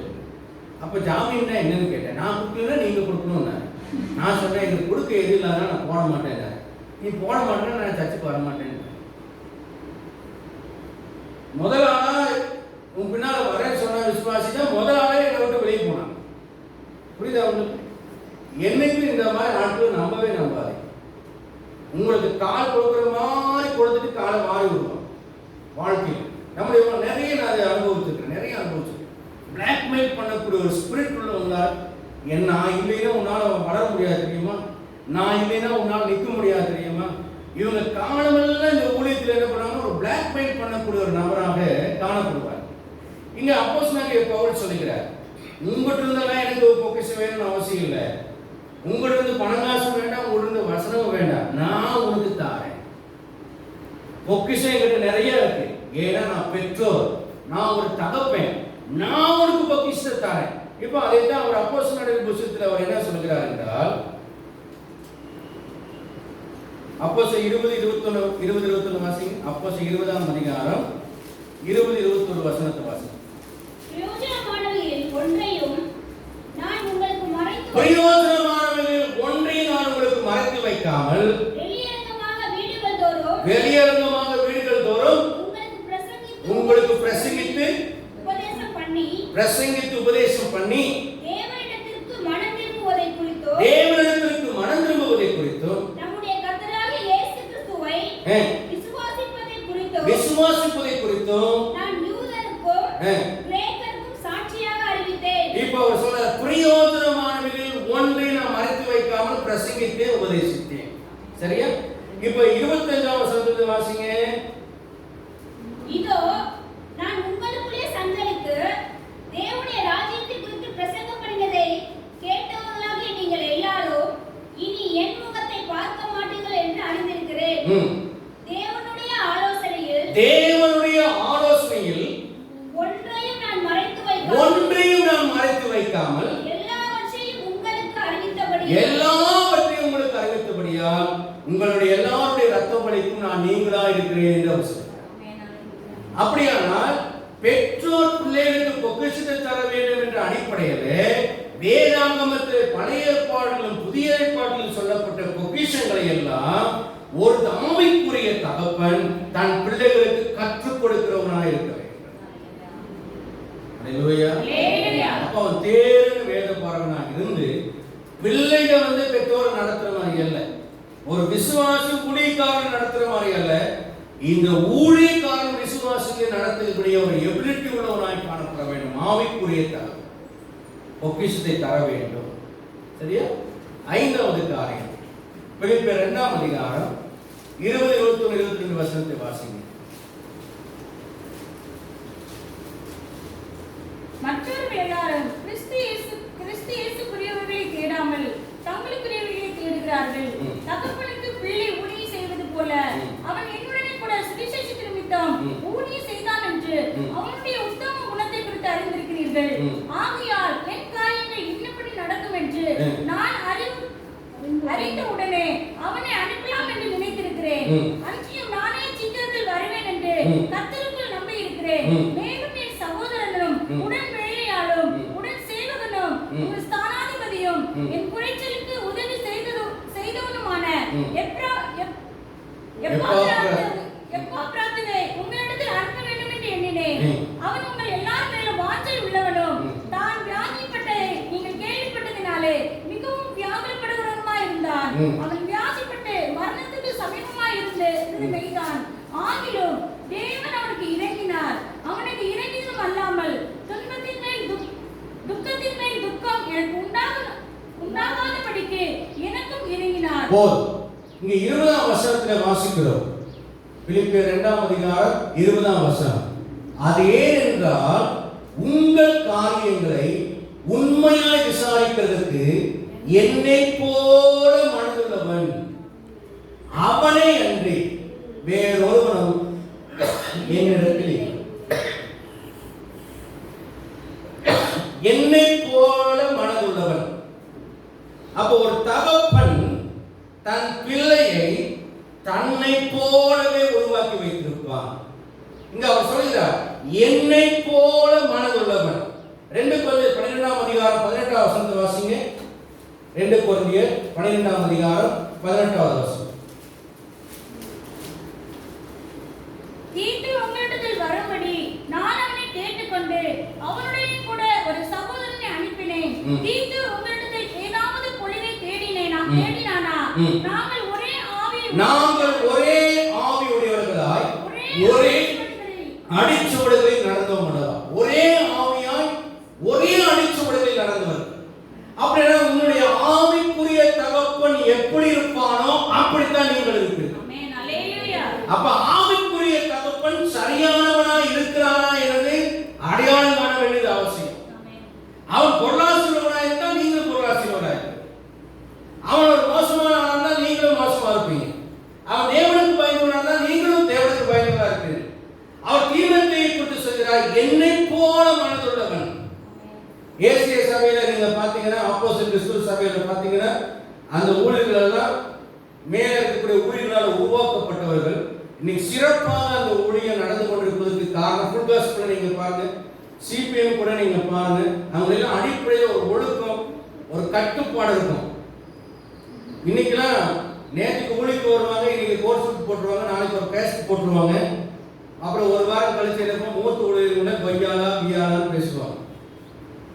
காசு பணம் நிறைய சம்பாதிச்சிருவாங்க. கொஞ்சம் இங்கிலீஷ்ல பேசக்கூடிய ஒரு திறன், கொஞ்சம் பாடக்கூடிய திறமை, கொஞ்சம் இன்ஸ்ட்ருமெண்ட்ஸ் வாசிக்கக்கூடிய திறமை. சர்ச்சில் நான் சபையில வாசிப்பேன். எங்கள் மாஸ்டர் ஒரு சமயம் வந்து சொன்னார், வால்யூம் கொஞ்சம் குறைப்பான். என்றைக்குமே இந்த மியூசிக் வாசிக்கிறதுல இருக்கக்கூடிய பிரச்சனை என்னன்னா அவனோட இன்ஸ்ட்ருமெண்ட் சத்தமாக கேட்கணும்னு ஆசைப்படுவேன். நான் தபையில வாசிக்கும் போது என்னுடைய சத்தம் நிறைய கேட்கணும்னு நினைக்கிறேன். கீபோர்டு வாசிக்கிறவங்க அவங்க சத்தம் கேட்கணும், கிட்டார் வாசிக்கிறவங்க அவங்களுடைய சத்தம் கேட்கும். இப்படி எல்லாரும் போட்டு சத்தத்தை போயிட்டுனா அவ்வளோ சின்னமாக வெளியே கேட்கும். என் பாஸ்டர் சொல்லுவார், இந்த சத்தத்தை குறை அந்த சத்தத்தை குறைப்பேன். நான் என்ன பண்ணுவேன்னா குறைக்கிற மாதிரி குறைச்சிட்டு கண்டுக்காத மாதிரி வாசிப்பேன். அவங்க அங்கே கேட்டது சொன்னாங்க, டங்கு டங்கு டங்குன்னு தபையில சத்தம் அது மட்டும் தான் கேட்டுச்சு, ஒழுங்காகவே கேட்கல. அப்போ தான் தெரியும் நான் பர்ஃபார்மன்ஸ் பண்ணியிருக்கலாம், சிறப்பாக செய்து கூட தோன்றிருக்கலாம், ஆனால் என்ன செய்யல ரிசல்ட் வந்து ஃபெயிலியர். ஆகவே என்ன செய்யணும்னா ஒரு தகப்பனுடைய வழிகாட்டுதல் பிரகாரம் அடங்கி நம்ம நடக்கும்போது தான் நம்முடைய காரியங்கள் வந்து சீராக இருக்கும். நம்மளை நாமே உயர்த்திக் கொள்கிற ஒரு நிலை வந்துடக்கூடாது. ஸோ எங்களுக்கு எங்களுடைய போதகர் என்ன காரியங்களை கற்றுக் கொடுத்தாரோ அதை கற்றுக்கொண்ட போது எங்களுடைய ஆவியை அடக்கி ஒடுக்கி சரியான பாதையில் நடத்துவதற்கு இன்னைக்கு தனியாக இருந்தாலும் கெட்டுப்போகாமல் வழிநடத்தப்படுவதற்கு காரணம் என்னவென்றால் ஆவிக்குரிய தகப்பனால் வளர்க்கப்பட்ட வீதம். அப்ப என்ன ஆவிக்குரிய தகப்பன் எப்படி இருக்கிறானோ அப்படியே தான் பிள்ளையும் இருக்கும். ஒரே மனதுடையவர்களாய் ஒரே ஆவியுடையவர்களாய் ஒரே அடிச்சோட்டு நடக்கும். அப்படியானால் உங்களுடைய ஆவிக்குரிய தகப்பனை சரியானபடி தகப்பனை தெரிந்து கொள்ள வேண்டியது மிகவும் அவசியம். புரியுதா உங்களுக்கு? அடுத்தது 6வது காரியம், தகப்பனை போல இருக்கணும். 6வது காரியம் வழிகாட்டும் தகப்பன். வழிகாட்டும் தகப்பன் பிலிப்பியர் 3ஆம் அதிகாரம் 17வது வசனத்தை வாசிங்க. வேகமாக வாசிங்க. சகோதரரே, நீங்கள் என்னோட கூட பின்பற்றுவர்களாகி நாங்கள் உங்களுக்கு வழிகாட்டுகிறபடி நடக்கிறவர்களை மாதிரிகளாக நோக்குங்கள். நீங்கள் என்னோடு கூட பின்பற்றுவர்களாகி நாங்கள் வழிகாட்டுகிறபடி நடக்கிறவர்களை மாதிரிகளாக நோக்குங்கள். அப்ப நம்முடைய ஆவிக்குரிய தகப்பன் நம்மை வழிகாட்டுகிறவனாக வழி நடத்துகிறவனாக இருக்க வேண்டும். வழிகாட்டுகிறவனாக வழி நடத்துகிறவன். அவன் எப்படி வழி நடத்துவான்? 1 கொரிந்தியர் 11ஆம் அதிகாரம் 1ஆம் வசனத்தை வாசிங்க. நான் கிறிஸ்துவை பின்பற்றுகிறது போல நீங்கள் என்னை பின்பற்றுகிறவர்களாய் இருங்கள். இவர் எப்படி வழிகாட்டுகிறார்? இவர் கிறிஸ்துவை பின்பற்றுகிறது போல நீங்களும் என்னை பின்பற்றுவீர்களாக. பாஸ்டர் தாமஸ் ராஜ் அவர்கள் எங்கள் ஆலயத்துக்கு கன்வென்ஷனுக்கு வரும்போது ஒரு முறை பிரசங்கத்தில் ஒரு மாதிரியான ஒரு சம்பவத்தை சொன்னார். ஒரு சமயம் பாஸ்டர் சுந்தரம் அவர்கள் அவரை கூப்பிட்டு இங்க வாப்பான்னு கூப்பிட்டு, உனக்கு வெளியேறப்பட்ட ஒரு பொக்கிஷத்தை தரேனார்.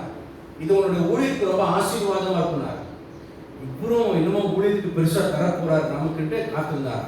ஒரு பேப்பர்ல மடித்த ஒரு பொட்டணத்தை கொடுத்தார். இவர் நினைச்சா இதுல தங்கம் இருக்குதா, வெள்ளி இருக்குதா, வைரம் இருக்கா, என்ன இருக்குன்னு தெரியலேன்னு இப்படி கட்சிட்டு வருவார். அவரையே பார்த்துட்டு இருந்தார். அதை பிரிச்சு பாருங்க. சுந்தரமையா அவரை பிரிச்சு பார்க்க சொன்னார். இவர் அந்த பொட்டணத்தை பிரிச்சு பார்த்தா கருப்பு கருப்பா வட்டமா என்னமோ நிறைய பொடியும் தூளுமா இருந்துச்சு. உத்து பார்த்தா அது என்னன்னு பாருங்க. அவர் என்னன்னு பார்த்தாரா அது ஒண்ணுமே விளங்கலையா. என்னன்னு தெரியுதான்னு கேட்டார். இது உனக்கு எப்படி பிரயோஜனமா இருக்கும் தெரியுமான்னு கேட்டார். ஐயா ஒண்ணுமே தெரியலன்னா இங்க வா சொல்றேன்னு உட்கார வச்சு சொன்னாரா. தன்னுடைய வேட்டி ரெண்டையும் மேல தூக்கி என் முழங்கால பாருங்க. முழங்கால பார்த்தா அந்த முழங்கால எருதின் தீவுல கூட காப்பு காய்ச்சி இருந்துச்சான். அவர் சொன்னாரா, இந்த காப்பு காய்ச்சிலிருந்து உறிஞ்சு கீழே விழுந்த தோடு தான் எடுத்து சேர்த்து வச்சுக்கிற பத்திரமா, இது உனக்கு ஊழியத்துக்கு உபயோகமா இருக்கும்னா. அப்ப மறுபடியும் புரியாம இந்த தோடு எப்படா எனக்கு ஊழியத்துக்கு உபயோகமா இருக்குன்னு ஒரு மூஞ்சியே பார்த்துருந்தான். அப்ப அவர் சொன்னாரா, எந்த ஒரு ஊழியக்காரன் தேவனுக்கு முன்பாக முழங்காலியே நிற்கிறானோ அவனை அசைக்கிற சக்தி வேற எதுவுமே கிடையாது. ஊழியத்தை நீ நிறைவேற்றணும்னா முழங்கால முதலீடு செய்யன்னு சொன்னார். இப்ப தெரிஞ்சுதான் இது உண்மையாவே என் வாழ்க்கையில எனக்கு கிடைச்ச பொக்கிஷம்.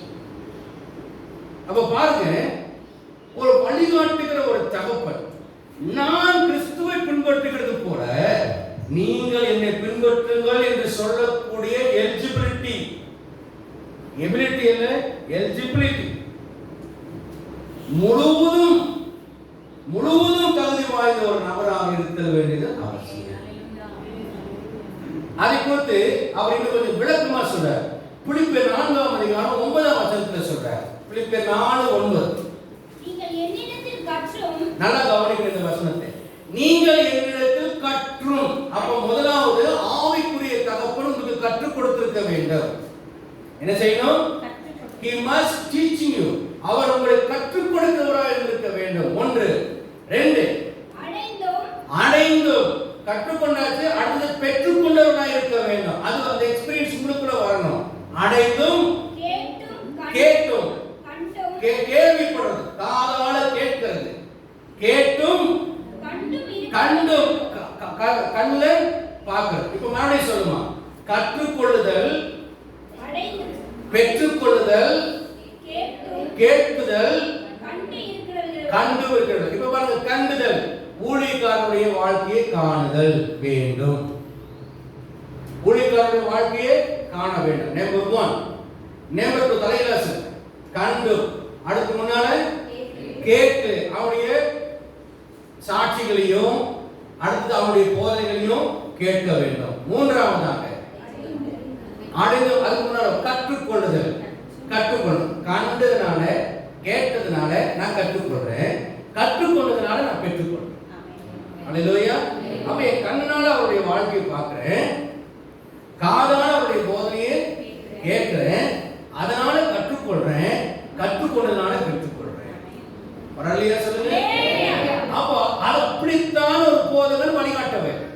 ஒரு ஆவிக்குரிய தகப்பன் இப்படித்தான் உங்களை ஆவிக்குரிய வாழ்க்கையில, கிறிஸ்துவ வாழ்க்கையில வழிகாட்டுகிறவனாக கலாத்தியர் 4:12 வாசிங்க. 12 வேகமா வாசிங்க. என்னை போல ஆகுங்கள் என்று உங்களை வேண்டிக் கொள்கிறேன். இப்ப தைரியமா சொல்றார். ஏன்னா இயேசுவை போல மாறுங்கள் என்று சொல்றார். ஆனா பவுல் சொல்றாரு என்ன போல மாறுங்கள். அதுக்கு முன்னாடி சொல்றாரு நான் கிறிஸ்துவை பின்பற்றுகிறது போல நீங்கள் என்னை பின்பற்று. இப்ப அவர் சொல்றாரு என்னை போல மாறு. இயேசுவை போல மாறுன்னு சொல்லல. ஏன்னா நான் இயேசுவை போல மாறிக்கொண்டிருக்கிறேன். நீங்கள் என்னை போல மாறு. இன்னும் சவாலான ஒரு மொழி. ஒரு ஆவிக்குரிய தகப்புடைய வாழ்க்கை ஒரு சவாலான வாழ்க்கையை காணும். அவருடைய மாதிரியை பின்பற்றத்தக்கதாக வழிகாட்டுகிற ஒரு போதனையாக வாழ்க்கையாக காணப்பட வேண்டும். இன்னைக்கு நிறைய தப்பான காரியங்கள் நடக்கிற ஒரு காரியத்தை நம்ம பார்க்கிறோம். எபிரேயர் 13:7-8-9 வசனத்தை வேகமா வாசிங்க. வசனங்களை அறிந்து கொள்வது தவறு. வேகமா வாசிங்க. எபிரேயர் 13:7-8-9. தேவ வசனத்தை உங்களுக்கு போதித்து நடத்துவதை நீங்கள் நினைத்து நடக்கையின் முடிவை நன்றாக சிந்தித்து அவருடைய விசுவாசத்தை பின்பற்றி ஒரு வசனத்துக்குள்ளேயே ஆவிக்குரிய தகப்பனை குறித்த காரியம் போதிச்சவங்க அவங்களுடைய நடக்கையை காணணும். அதுக்கப்புறம் அதை முடிவை நல்லா சிந்திச்சு பார்க்கணும். அப்புறம் அதை பின்பற்றணும். இன்னைக்கு 9ஆம் வசனத்துல சொல்றாரு. என்ன சொல்றாரு? 8ஆம் வசனத்துல சொல்றாரு இயேசு கிறிஸ்து நேற்றும் என்றும் மாறாது. நான் யோசித்தேன் சம்பந்தமே இல்லாம இந்த வசனத்தை ஏன் உள்ள வச்சேன் அப்படின்னா, போதனை ஒன்று நடக்கை ஒன்று. போன வருஷம் ஒரு மாதிரி, இந்த வருஷம் ஒரு மாதிரி, அடுத்த வருஷம் ஒரு மாதிரி நடக்கிறவனா இருக்கக்கூடாது. விசுவாசம், பரிசுத்தம், ஒழுங்கு, நீதி, நேர்மை எல்லாத்துலயும் அது காலத்துக்கும் மாறாது. ஏன்னா இயேசு கிறிஸ்து நேற்றும் என்று என்றும் மாறாதவர். நான் கோட் சூட் போட விரும்புவேன். என் மனைவி விடவே மாட்டேன். ஜிப்பா வயசுல தான் நீங்க இருக்கணும். ஏன்னா நான் ஊழியத்துக்கு வரும்போது ஜிப்பா வயசு எனக்கு உண்மையாவே பிடிக்காது. அது போடுறதே எனக்கு ரொம்ப கஷ்டப்படுவேன். ஆனா எங்க ஊழிய ஒழுங்குல வந்து ஜிப்பா வயசு வரணும். அங்க பாஸ் அடிக்க சொல்லுவாங்க விசுவாசிக்கும் ஊழியக்காரருக்கும் வித்தியாசம் வேண்டும். முடி வெட்ட சொல்லும் போது கூட என்னை 4 தடவை திரும்ப போய் வெட்டிட்டு வர சொன்னேன். முதல் தடவை ஸ்டைலா வெட்டிட்டு வந்தேன். அது சொன்னார் எங்கப்பா முடி வெட்டியா? ஏன் முடிய வெட்டாம வந்திருக்கேன்னு கேட்டேன். பார்த்துட்டு கண்ணு குருடா என்ன எப்படி சொல்றாரு? நல்லா தான் வெட்டியிருக்கேன். இன்னும் நல்லா வெட்டிட்டு வான்னு போனார். மறுபடியும் இப்போ இன்னும் கொஞ்சம் குறையினேன். சரி நான் கொஞ்சம் குறைச்சி விட்டேன். வந்து காமிச்சேன். அதே எனக்கு மனசுக்கு ஒரு முருகன் இன்னும் அழகா நம்ம ஃபங்க்ஷன்லாம் போயிடுச்சு அப்படின்ட்டு ஒரு முருகன் ஒன்று அவர் சொல்கிறார் என்னப்பா இன்னும் ஒட்டை வெட்டிட்டு வாங்க. மறுபடியும் போனேன். இப்போ சலூன் கடைக்காரனுக்கு மூஞ்சில் எள்ளு போல கொஞ்ச நேரம் உட்கார வச்சுட்டு அப்புறம் அங்கே கொஞ்சம் இங்கே கொஞ்சம் அப்படிலாம் வெட்டேன். நல்லா வெட்டுவாங்க. நல்லா வெட்டிடாதியா ஐயா அப்படி வெட்டிடாத பார்த்து கொஞ்சம் வெட்டின மாதிரி தெரியுற மாதிரி வெட்டு. அப்புறம் கொஞ்சம் அப்படியே கொஞ்சம் குறைச்சி அனுப்பணும். 3வது நான் வந்து சொன்னேன். அவரு வந்து வெட்டியா பின்னாடி என்னப்பா அவனை வெட்டுன்னு வெட்டு.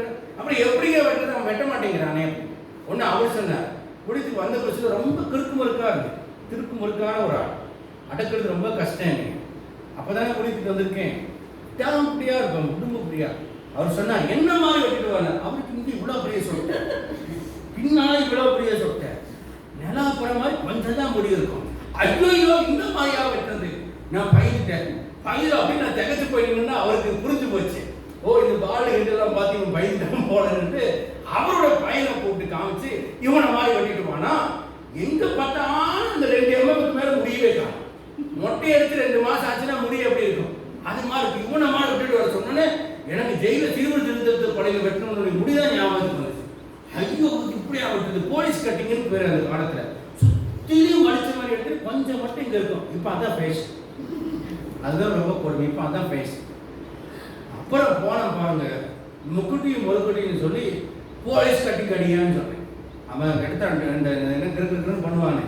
அதை விட்டு டர்னு அவனுக்கு ஏற்கனவே 3 தடவை செலவு படிச்சுக்கல. நல்லா டர்னு வெட்டி மொட்டையா தட்டி அனுப்பினான். கொஞ்ச நாள் தலையில துண்டு போட்டுட்டே அடைஞ்சாரு. அப்படி ஒரு ஒழுக்கத்துல கட்டுப்பாட்டுல எங்களை வளர்த்த. நான் கல்யாணம் ஆனதுக்கு அப்புறம் என் மனைவி கிட்ட சொன்னேன் கோட் சூட் போட்டுக்குவாரு. இந்த வெயிலூர்ல ஏன் அவனுக்கு கோட் சூட்டு பேசாம ஜிப்பா வேஷ்டின்னா நீ செத்தாலும் ஜிப்பா வேஷ்டி போட்டு தான் அவனை அடக்கம் பண்ணுவேன்னு என் மனைவி ஒரே புரிவாங்க. ஆனா ஒண்ணு தெரியுங்களா, தேவன் நமக்கு காரணம் இல்லாம ஒரு வஸ்திரத்தை ஒரு வாழ்க்கை ஒழுங்கு நமக்கு வைக்கிறது இல்லை. அது எவ்வளவு மேன்மை உள்ளது என்பதை நான் அநேக இடங்களில் ஒரு சமயம் பல்லடங்கிற பதவி கிளசனுக்கு பிரசங்கம் பண்ண அனுப்பிவிடாது. பிரசங்கம் பண்ணிட்டு வரேன். பஸ்ஸில் வரும்போது எல்லா சீட்லையும் ஆளுங்க இருந்தாங்க. ஒரு சீட்டில் ஒரு புருஷன் முன்னாடி உட்காந்துருந்தாங்க. இந்த பக்கம் 3 பேர் உட்கார இடத்துல 2 பெண்களும் மட்டும் உட்காந்தாங்க. அவங்க பக்கத்தில் நான் உட்கார முடியாது.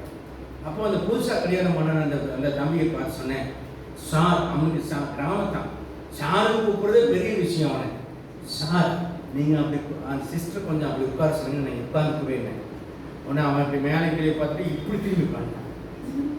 சரி, அப்போ இது நான் பேசாமல் என்ன பண்ணேன், மனத்தாழ்வையே இந்த ஜிப்பா வச்சுட்டு போகிறதுனால மூஞ்சில் என்ன செய்ய முடியாது, எரிச்சலாக காமிக்க முடியாது.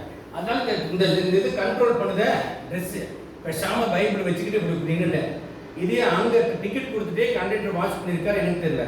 சார் எங்கே போகணும்னு கேட்டார். நான் கோயம்புத்தூர்னே, எனக்கு கோயம்புத்தூர் டிக்கெட் கொடுத்தாரு. அப்புறம் அவனை பார்த்து கேட்டார் டிக்கெட்ஸ் அப்படின்னு. எங்கே போகணுன்னு இங்கே பக்கத்தில் பொங்கலூர்னா எந்த மேலே எனக்கு ஒன்றும் இப்படி பொங்கலூர் போகணும். ஏன்னா அதுலேருந்து ஒரு 10 நிமிஷம் தூரம். எந்த மேலே உடனே அவன் புரியாமல் அப்படியே கண்டக்டர் பார்த்து எந்த நாங்க அப்படின்னாரு. அவன் எந்திரிச்சான். ஏன் சார் அப்படின்னா, முன்னாடி போய் அங்கே உட்கார சொல்கிறேன், என்ன பஸ்ஸை நிறுத்தி இறக்கி விட்டுருவேன் 2 பேருக்கு அப்படின்னாரு. பஸ் கோயம்புத்தூர் போகிற டிக்கெட் தான், பொங்கலூர் போகிற டிக்கெட் இல்லை. சார் அவ்வளோ இதாக கேட்குறாரு, இடம் கொடுக்காம திவன் உட்காந்துருக்குறேன் என்ன அப்படின்னு சொல்லி, சார் நீங்கள் உட்காந்து பாருங்க இந்த ட்ரெஸ்ஸில் அவ்வளோ ஒரு மேலும் மரியாதை. நிறைய நேரங்களில் என்னைக்கும் அந்த ஒழுங்கு தவறாமல் நம்ம நடக்கும்போது தேவன் நம்மை காணணும்.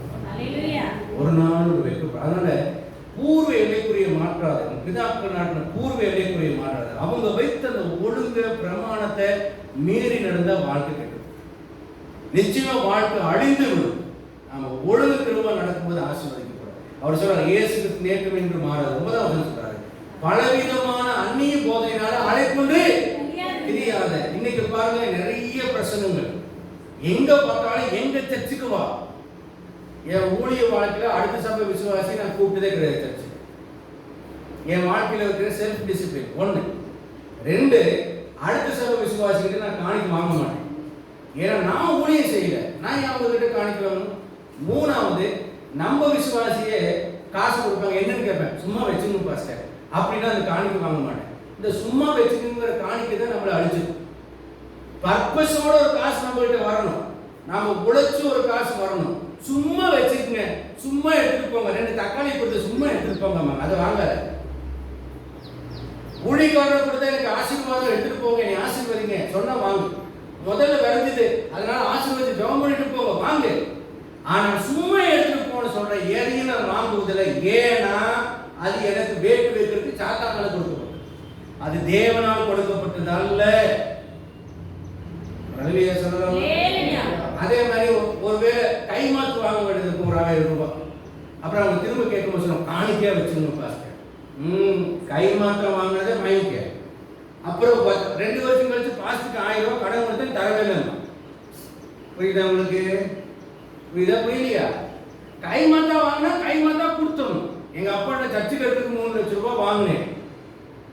எங்க அப்பாட்ட எல்லாரும் வாங்கணும், யாரும் திருப்பி கொடுத்ததே கிடையாது. நான் 3 லட்சம் ரூபாய் கொண்டு போய் எங்க அப்பா கிட்ட டேபிள்ல வச்சேன். என்னன்னு கேட்டார், உங்ககிட்ட கை மாத்தா வாங்கினல அதுங்க ஏன்னா அப்படின்னு வேலை திருப்பி பார்த்தார். ஆச்சரியம். அப்பனுக்கே மகன் சொன்னது திருப்பி கொடுக்குறான். வேலை திருப்பி பார்த்தாரு, என்னது ஏது காசு இல்லை, ஒரு இடத்த இருந்துச்சு அந்த இடத்த வச்சு கொண்டு வந்தேன். நான் அதை சர்ச்சுக்கு தானே கொடுத்தேன். நான் சொன்னேன் இல்லை, நான் கடனாக தான் கேட்டேன். அதுக்கப்புறம் இந்த 3 லட்சம் ரூபாய் இந்த சர்ச்சுக்கு காணிக்க வச்சுக்க, அது உனக்கு காணிக்க வச்சுக்கோன்னு கொடுத்தாரு. அப்புறம் தான் அந்த காசை வாங்க. அப்பாவா இருந்தாலும் கை மாத்தா வாங்கினா திருப்பி கொண்டு போய் கொடுத்துடணும். எந்த நிலையிலையும் நான் ஒரு ஊழியக்காரங்கிறத காண்பிக்கணும். இன்னைக்கு எங்க அப்பா என்னை எப்படி சொல்லுவாரு தெரியுமா, அவரு இவரு பெரியவர் பாஸ்டர், இப்படித்தான் எங்க அப்பா என்னை அழைப்பாரே தவிர அவன் மேல என்னை சொல்ல மாட்டேன். ஏன் இந்த மரியாதை? அப்படிப்பட்ட ஒரு பாத்திரமாய் நடந்தால்தான் அந்த மரியாதை கிடைக்கும், இல்லைன்னா கிடைக்காது. எங்க வீட்டுல மாமரம் நான் தான் நட்டு வளர்த்து பெரிய மரமா வந்து முன்னால கேரளா ஸ்டைல ஓடுலாம் போட்டுருப்பாங்க, அது நெருக்கிட்டு இருந்துச்சு. அது போய் நான் வெட்டிட்டு இருந்தேன். என் மனைவி கூப்பிட்டு, ஏமா ஜெயா மாமா பாரு அங்கே போய் வெட்டிட்டு இருக்கிறாரு, அவருக்கு ஏற்கனவே கை வலிக்கும்ல, சொல்றது இல்லையா நீ, மறுபடியும் கஷ்டப்படக்கூடாது, போய் சொல்லு. என் மனைவி கிட்ட சொல்லும்போது சொல்லிக்கலாம், அவன் ஏன் போய் மரத்தை வெட்டுறான், அவனை கை வலிக்காதா அவன் சொல்லியிருக்கலாம். ஆனா மாமா அவரு இவரு ஏற்ற மரியாதை, அதுக்குரிய பாத்திரமாய் நாம் நடந்தால் மாத்திரம் தான். அல்லேலூயா. என்ன உற்சாகமா ஒரு அலையிலேயே சொல்லுங்க. இன்னைக்கு என்ன ஒரு பிரச்சனை விசுவாசிகள்? 2 தீமோத்தேயு 4:3-4 வசனங்களை வாசி. ஏன் அந்நிய போதனை அழைப்புண்டு திரிகிறாங்க? ஏனென்றால் அவர் ஆரோக்கியமான உபதேசத்தை 2 தீமோத்தேயு 4:3-4 ஆரோக்கியமான உபதேசத்தை பொறுக்க மனதில்லாமல் செவித்திரோர்களாகி தங்கள் சுய இச்சைக்கேற்ற போதர்களை தங்களுக்கு திரளாக சேர்த்துக் கொண்டு சத்தியத்தை விட்டு விலகி கட்டுக்கதைகளுக்கு சாய்ந்து போகும் காலம் வரும். ஆமென். உபாத்தியர்கள் அநேகர் இருக்கலாம். அநேக தகப்பன்மார் உங்க வாழ்க்கையில இருந்தால் சுய இச்சைக்கேற்ற போதர்களை சேர்த்துக் கொண்டால் உன்னுடைய வாழ்க்கை வீணாகும். இன்னைக்கு இந்த இடத்துல தான் அப்படி ஸ்டக் ஆகும். என் வீட்டுக்கு நிறைய பாஸ்டர் வர்றாருனாலே நான் கொஞ்சம் யோசிக்கணும். எனக்குள்ள இருக்கிற ஆள் கொஞ்சம் சரி. இந்த ஃபேஷனா துணி மாற்றுறது கூட ஃபேஷனா ஒவ்வொரு காலகட்டத்துக்கும் ஒரு ஊழியக்காரங்க வீட்டில் படையெடுத்துட்டு இருப்பாங்க. நமக்கு ஒரு ஆர்வம். அவன் வந்தா ஒரு ஆசீர்வாதம், இவன் வந்தா ஒரு ஆசீர்வாதம், இவன் ஒரு தீர்க்க தரிசனம் சொல்ல மாட்டானா, அவன் ஒரு வெளிப்பாடு சொல்ல மாட்டானா. நல்லா கவனிங்க, நான் மாறாம தேவன் என்னைக்கும் ஒரு மாற்றத்தை கொண்டு வர மாட்டேன். நான் பாவத்தை விட்டு 2 முன்னாடிக்காரன் மனதில் விட வெப்பாட்டி விட மனசு இல்லை, சச்சா மாத்திட்டு போறான். எங்க போனாலும் ஆண்டவர் ஒரே காலத்தை சொல்றாரு, நீ மனம் திரும்புங்கிறாரு. எவ்வளவு பார்த்தாலும் மனம் திரும்புங்கிறான். எவனும் தெரியாது. ஒரு கள்ளப்போதகம் வந்தான், எனக்கு 2 முன்னாடி நான் அவன் கேட்டேன், இதுல என்ன தப்புன்னு கேட்டான். இன்னும் கண்ணு 2 விழுந்துச்சு. என்ன தப்பா? தாவீது பச்சைவாளை வைத்துக் கொள்ளவில்லையா? அவங்களுக்கு சாலமோன் பிறக்கவில்லையா? அந்த சாலமோனை ராஜாவை மாற்றவில்லை. இந்த மாதிரி வெளிப்பாடு எங்க பாஸ்டர் கிடைக்கவே இல்லை. நீயே நடக்குமோ நீயே நடக்கும். நல்லா கவனிங்க, அந்நிய போதையில அழைப்புண்டு தெரியாத விதவிதமான பாஸ்டர்ஸ் கூப்பிட்டு கொட்டடிச்சுட்டு உட்கார்ந்துருக்காரு. அது ஒழுங்கீனம், அது அவலட்சணம். ஒரு ஒழுங்கோடு கூட நம்முடைய வாழ்க்கை நடக்கணும். அல்லேலூயா. ஒருத்தர் ஸ்பெஷல். சில பேருக்கு பாருங்க விதவிதமான டாக்டர்கிட்ட போயிட்டு இருப்பாங்க. எங்க வீட்டில் ஒரு அம்மா குடியிருந்தாங்க. அதாவது நாங்கள் வாடகை வீட்டில் குடியிருக்கும் போது ஒரு பிராமின் ஃபேமிலி, ஒரு இன்டர் மேரேஜ் பண்ணவங்க. அந்த அம்மா டாய்லெட்லாம் இப்போ காமன் டாய்லெட், 4 வீட்டுக்கு காமன் டாய்லெட். பக்கெட் எடுத்து நிறையா நடப்பாங்க. போகும்போது அவசரமாக ஓடுவாங்க. திரும்ப வீட்டுக்கு போகும்போது எங்கள் வீடு தான் முதல் வீடு. எங்கள் அம்மாட்டின்னு ஒரு 1/2 மணி நேரம் நாயம் பேசுவாங்க. போயிட்டு கொஞ்ச நேரம் கழிச்சு மறுபடியும் வேகமாக ஓடுவாங்க பக்கெட்டை தூக்கிட்டு. ஐயோ சில நேரத்தில் காலையில் 4மே ஃபுல்லாக இருக்கு. நம்ம வெளியே ஐயா அப்பா சாமி அப்படின்னு தவிர்ப்போம்னா சின்ன பிள்ளையா இருப்பேன். வேடிக்கை பார்த்து சிரிக்கிறதே எனக்கு வழக்கம். என்ன பிரச்சனைன்னு கேட்டால் இந்த அம்மாவுக்கு அல்சர். அப்போலாம் அல்சருக்கு ட்ரீட்மெண்ட்டும் கிடையாது, மருந்தும் கிடையாது. அவங்களுக்கு 3 பசங்க. பெரிய அண்ணன் பேர் ராஜா, 2வது அண்ணன் பேர் புகழேந்தி, 3வது அண்ணன் பேர் சவுந்தர். இந்த ராஜானே இப்போ டாக்டரா இருக்காரு. அவங்க அம்மாவுக்கு வேண்டியே அவர் இறப்பை நிபுணரா ஒரு டாக்டரா ஒரு சர்ஜனா இப்போ மாறிட்டார். அப்போ இந்த அம்மாவுக்கு அவர் சொல்லுவார், அம்மா உங்களோட பிரச்சனையை தீர்க்கிட்டு வேண்டி நான் டாக்டரா படிக்கிறேன்னு சொல்லி அந்த அண்ணன் இவ்வளோ புத்தகத்தை நைட்டும் பகலமாக உட்காந்து படிக்கிறது. நான் ஜனத வழியை அங்கிருந்து ஜனத வழியை பார்த்தா அவர் படிச்சுட்டு இருக்கிறது தெரியும். இந்த அம்மாவுடைய வேலை என்னன்னா, உணர்த்தியா காரம் சாப்பிடணும். பிராமினா ஆனால் உணர்த்தியா காரம் சாப்பிடணும். காரம் சாப்பிடணும் வயிற்று கலக்கி போடுவோம், குட்டையும் போடுவாங்க. ஆனால் இவ்வளோ கஷ்டப்படுறவே நம்ம வாயை கட்டுப்படுத்துவோம்னா கட்டுப்படுத்த மாட்டாங்க. மறுபடியும் உங்களுக்கு இச்சு கேட்ட போது சாப்பிடலாம். இன்னைக்கு அது போல சில விசுவாசி இருக்காங்க. கண்ட போதையை கேட்டு என் குடும்பத்தில் குழப்பம் வருது, பிரச்சனை வருது, வாழ்க்கையில தொந்தரவு வருதுன்னு யோசிக்காம ஏன் அப்பங்கிட்ட போனா அந்த குடும்ப நல டாக்டருக்கு அவர் என்ன சொல்வார், வாயை கட்டுங்க, காரம் சாப்பிடாது. உடனே என்ன சொன்னாங்க, இவரு சரியில்லைப்பா, எப்போ பார்த்தாலும் ஒன்றுத்தான் சொல்லுறாங்க, வாயை கட்டு போதனைக்கு கட்டுப்படுத்து அப்படின்பார். நான் அவர்கிட்ட போறேன். அங்க போனா அது கொஞ்ச நேரம் கழிச்சு சரிம்மா அந்த டாக்டர் போனோம் சார், சரி வரலன்னு இந்த டாக்டர் என்ன பண்ணுவார் யோசிச்சுட்டு, சரி இந்த மாத்திரை சாப்பிடுங்க சரியா போயிடும்பார். அப்புறம் அடுத்த போய் நீங்க கொடுத்த மாத்திரை சரி வரலன்னு என்ன சாப்பிடுன்னு கேட்பார். பச்சை மிளகாய் தொப்பு சாப்பிட்டோம் டாக்டர், ஐயோ அதை சாப்பிட்ட உங்களுக்கு ஒத்துக்கு, அதை சாப்பிடக்கூடாது. இப்போ இந்த டாக்டர் இன்னொரு டாக்டர் போவோம். இந்த அம்மாவுக்கு என்னன்னா பச்சை மிளகாய் தொப்பு சாப்பிடணும், ஆனா வயிற்றுக்கு பிரச்சனை வராமல் இருக்கும். அதாவது என்னன்னா, என் இச்சையில் போய் நடப்பேன், ஆனா என்னை என்ன செய்யக்கூடாது, எந்த பாதிப்பு எனக்கு வரக்கூடாதுன்னு சொல்ற ஒரு பாஸ்டர் எனக்கு தேவை. இன்னைக்கு நிறைய விசுவாசிகள் அநேக போதர்களை தேடி போறதுக்கு காரணம் என்ன தெரியுமா? அவங்க இச்சையை நிறைவேற்றுறதுக்கு சார்ஜா போடக்கூடிய பாஸ்டர்ஸ் வேணும். கர்த்தர் உன்னோடு தான் இருக்கிறார். ஆகாப் இருந்தான் பாருங்க, 430 தீர்க்கதரிசிகள் இருந்தான்.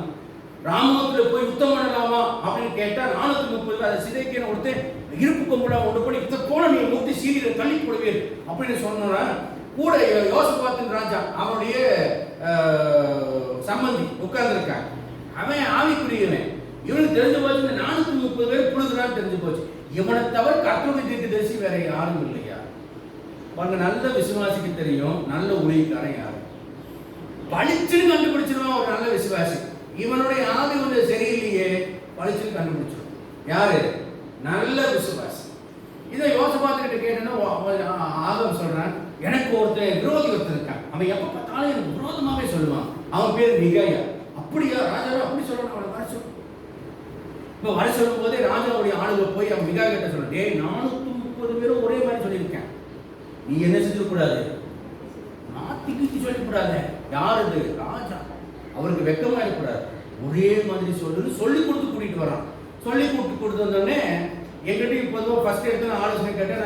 நான் சும்மா ஒரு ஆலோசனை போங்க நல்லா இருக்கேன். ஒரு இந்து மாப்பிள்ளை பார்த்து பாஸ்டர் இந்து மாப்பிள்ளை கல்யாணம் பண்ண போகிறோம், டேட்லாம் ஃபிக்ஸ் பண்ணிட்டோம், ஒன்றுமே செய்ய முடியாது பாஸ்டர், ஜாப் பண்ணிக்கணும் பாஸ்டர், கட்டலாமா பாஸ்டர் அப்படின்னு கட்டுங்கன்னு சொல்லுவேன். நீ எல்லாத்தையும் முடிச்சு போட்டு வந்து இப்போ என்ன வந்து கேட்பேன், கட்டாதுன்னு சொன்னால் நீ கட்டாமல் இருக்க போற கட்டுவேன், ஆனால் பத்தாவதுக்கு என்ன பஞ்சர் பண்ணிடுவேன், அதனால கட்டுன்னு சொல்லுவேன். அதே மாதிரி மிகாயா கிட்ட கூட்டு வந்துட்டு ராமத்துக்கு போடாமல் யுத்தம் பண்ணலாமல் ஆகாபிராஜ் கேட்குறான்.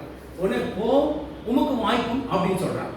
உடனே ஆகாவுக்கு பொறுக்கல, இன்னடா திடீர்னு கவுந்தடிச்சு கழட்டி போடுறானே இவன் இப்படி பேசக்கூடிய ஆளு இல்லையா, மனசு அதுவும் மனசு தாங்கல. உடனே கேட்கிறான், டே கர்த்தருடைய நாமத்தில் உண்மையை இல்லாமல் வேறு ஒன்றையும் சொல்லாதபடிக்கு எத்தனை தடவை ஆணை எடுக்க வேண்டும் கர்த்தர் பேர்ல அப்படின்னு கேட்டோன்னே, இப்ப கேளையா இவனுக்கு ஆவை இறங்கிடுச்சு.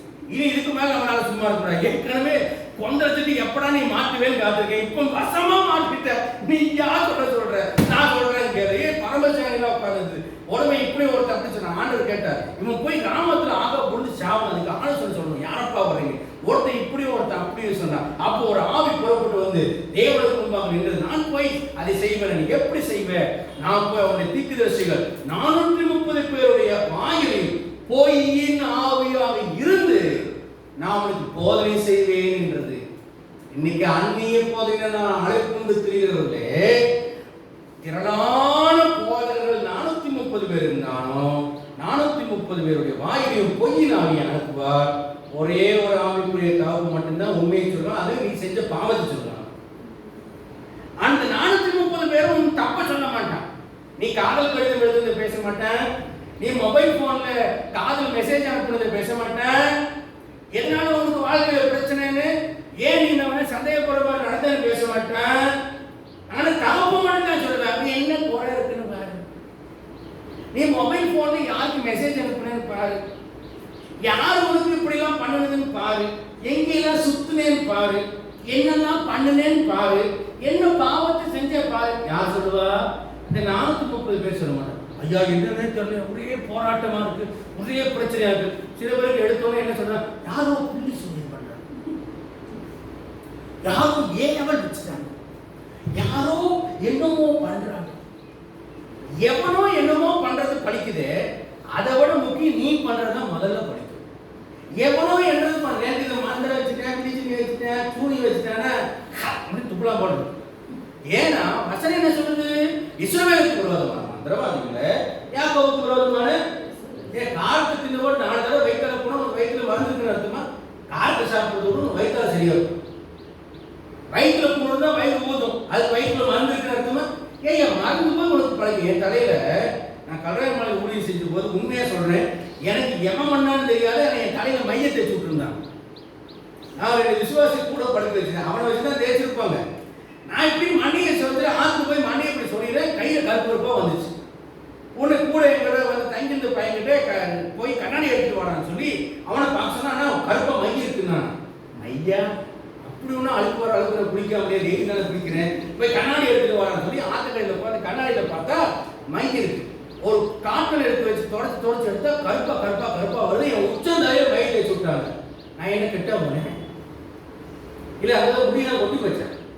மையை தேய்ச்சி விட்டானே, சோத்துல மருந்து வச்சு விட்டாங்க, ஒன்றும் பழிக்காதுயா. ஏன் நீ கர்த்தருக்குள்ள இருக்கிற, நீ கர்த்தருக்குள்ள இல்லைன்னா பிள்ளைசூனியம் பழிக்கும், மந்திரவாதம் பழிக்கும். ஒரு காலத்துல ஒரு 20 வருஷத்துக்கு முன்னால ரொம்ப ஃபேமஸ் என்னன்னா, எங்க பார்த்தாலும் மருந்து வச்சிருக்காங்க, மந்திரம் வச்சிருக்காங்கன்னு சொல்லிட்டு எடுக்கிறதுக்கு ஒரு கும்பல், மூலிகை செய்யறது அப்படி ஒரு கும்பல். எங்க பெரியம்மா வீட்டுல குன்னூர்ல 2 பேர் தம்பதிகள் அப்படி வந்து உங்க வீட்டில் பிள்ளை சொல்லி இருக்கு மருந்து இருக்கிறன்னு உட்காந்துட்டாங்க. இவங்களும் பக்தியில் உள்ளவங்க ஜெபம் பண்ணுங்கன்னு வீட்டில் தங்க வச்சுட்டாங்க. அன்னைக்கு ராத்திரி கிச்சன் பக்கம் என்னமோ வீட்டில் சத்தம் கேட்குது. இவங்க மேலே இவங்க குண்டா இருப்பாங்க, மேலமா நடந்து குடும்பம் ஊருவாரு, மேலமா நடந்து போனா ஒரு ஸ்டூலை போட்டு இந்த போதகரை ஏறி நின்றுட்டு ஓட்டுக்குள்ளே எதையா சொல்லிக்கிட்டு இருக்கிறாரு. இந்த அம்மா என்ன பண்ணுறாங்க, நல்லா சொல்லுங்க, நல்லா உள்ள தெரியுற மாதிரி சொல்லுங்க, எத்தனை நம்பர் ஓடுன்னு பார்த்து என்ன சொல்லுங்க அப்படின்னு அடையாளம் தெரியுதா பாருங்கன்னு சொல்லியிருக்காங்க. சரி, இவங்க அதை பார்த்துட்டு பேசாமல் வந்து படுத்துட்டாங்க. அடுத்த நாள் காலையில் ஒரு ஜெபம் பண்ணுறேன்னு சொல்லிட்டு ஜெபம் பண்ணிட்டு இந்த அறையில இத்தனை நம்பர் ஓட்டுக்குள்ளே ஒரு மருந்து பொட்டலம் இருக்கிறது நான் காண்கிறேன் அப்படின்னு தீர்க்கதரிசனம் சொல்றாரு. இந்த எங்க பெரியம்மா சொன்னாங்கன்னா அதை நானும் கண்டுவிட்டேன். என்ன சொல்றீங்கன்னா இதை இன்னும் என்னதான் பண்றாங்க அப்படின்னு பார்க்கலான்னு. சரி, இல்லை எனக்கும் அப்படி தோணுச்சு அப்படின்னு சொல்லி சொன்னாங்க. ஒன்று எங்கே எடுக்கிறாங்கன்னு பார்த்து 2 பேரையும் கூட்டு போக சொன்னா கரெக்டாக அந்த ஓட்டு நின்று எங்கள் பெரியமாவையே ஏறி எடுக்க சொன்னாங்களாம். எங்கள் பெரியம்மா என்னால் இந்த உடம்பு வச்சு ஏறவிட நீங்களே ஏறுங்க பசங்களுக்கு ஏறி பழக்கம் இருக்கே எடுக்கல.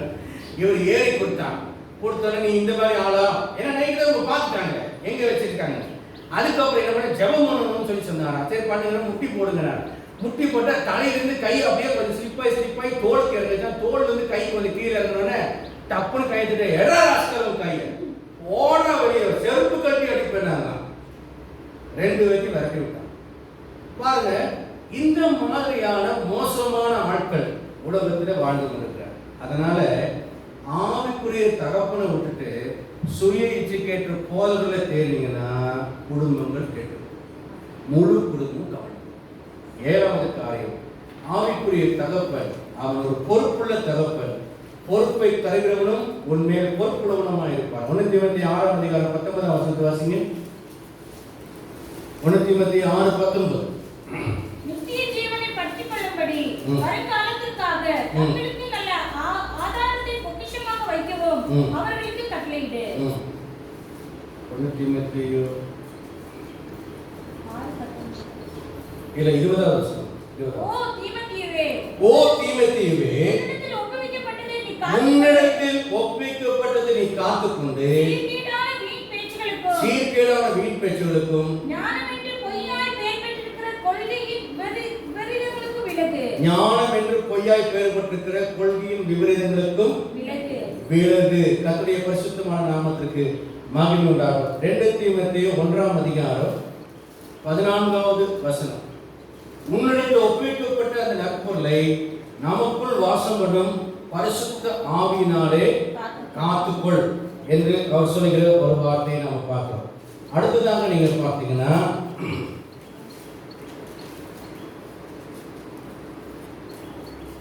உன்னிடத்தில் ஒப்புவிக்கப்பட்டதை போதிக்கத்தக்க உண்மையுள்ள மனுஷரிடத்தில் ஒப்புவி என்று சொல்லி ஒரு வசனத்தை நம்ம பார்க்கிறோம்.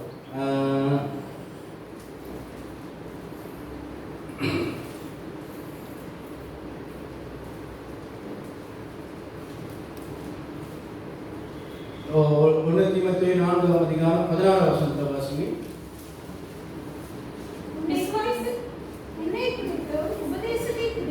உன்னை குறித்தும் உபதேசத்தை குறித்தும் எச்சரிக்கையாயிரு, இவைகளில் நிலை கொண்டு.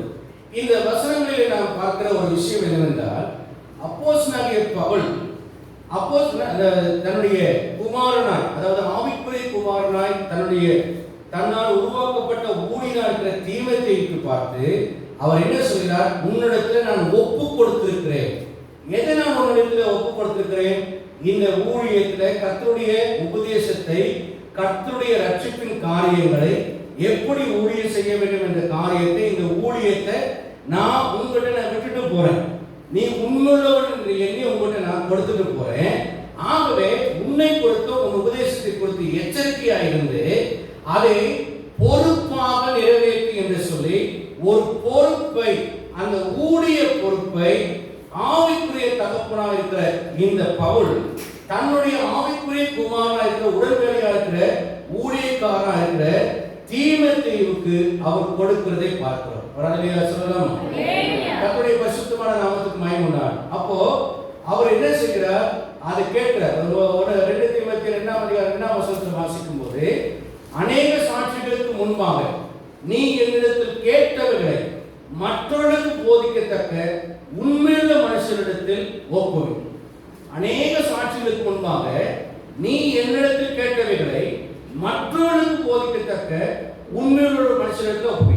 நான் எங்கிட்டிருந்து உங்கள்கிட்ட ஒப்பு கொடுத்தேன், எங்கிட்டிருந்து உங்கள்கிட்ட ஒப்பு கொடுத்தேன், நீ உங்கள்கிட்ட உண்மையுள்ள மனுஷன்கிட்ட ஒப்புவி என்று சொல்கிறார்.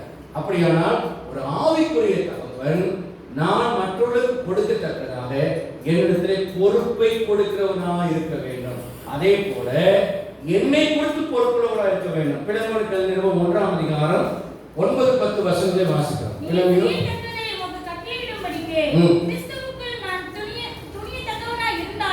அப்படி செய்யாமல் அன்பினிமித்தம் மன்றாடுகிறேன்.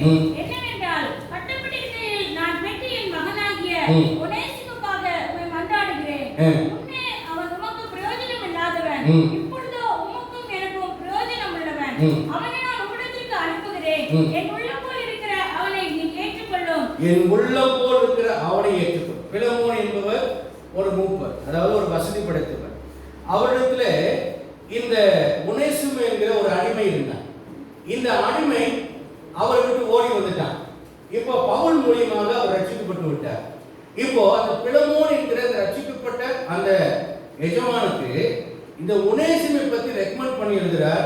இந்த ஒனேசிமை நான் ஜெயிலில் இருக்கும் போது, அதான் சொல்றார், நான் கட்டப்பட்ட கீழ் பெற்ற மகன் என்று சொன்னார். அவர் கல்யாணம் பண்ணிட்டு குழந்தை வச்சுட்டாரு, யாருக்கு அப்புறம் நினைச்சுக்கூடாது. கட்டப்பட்டிருந்தனா ஜெயிலில் இருக்கிறார். ஜெயிலில் இருக்கும்போது அவர் கொஞ்சம் வெளியே உட்கார்ந்து ஊழியம் செய்வதற்காக அனுமதிப்பட்டிருந்தார். ஒரு வீடு வாழை கட்டு தங்கி ஊழியம் செய்யும். அந்த சமயத்திலே இந்த ஒனேசிமை ரட்சிப்பு கூட வழிநடத்தினார். இப்ப இந்த ரட்சிக்கப்பட்ட ஒனேசிமு அவருடைய உள்ளம் போல மாறிட்டார். அந்த அளவுக்கு அவர் ரட்சிப்பு கூட வந்துட்டார். இப்ப அந்த ஒனேசிமுக்காக ரெக்கமெண்டேஷன் பண்ணி ஒரு உத்தரவாதம் பண்ணி பிலமோன் கிட்ட ரெக்கமெண்டேஷன் பண்ணி அவர் எழுதுறார். பொறுப்புள்ள ஒரு தகப்பனாக இந்த குமாரனுக்கு, அந்த ரட்சிக்கப்பட்ட இந்த மனிதனுக்கு, அப்படின்னா ஆவிக்குரிய தகப்பன் பொறுப்பை கொடுக்கிறவனாக இருக்க வேண்டும், உங்கள் மேலே பொறுப்புள்ளவனாகவும் இருக்க வேண்டும். அல்லேலூயா. இப்படி ஒரு ஆவிக்குரிய தகப்பன் இருந்தால்தான் உங்களுடைய வாழ்க்கை புருஷ பருவத்தை நோக்கி வளரும். இல்லாவிட்டால் குழந்தைகளாகவே. ஆகவே அன்புக்குரியவர்களே, எந்த குழந்தையும் பூரண புருஷனா இருக்க வேண்டுமானால் ஒரு ஆவிக்குரிய தகப்பன் அவசியம். மனதில் புரியுது.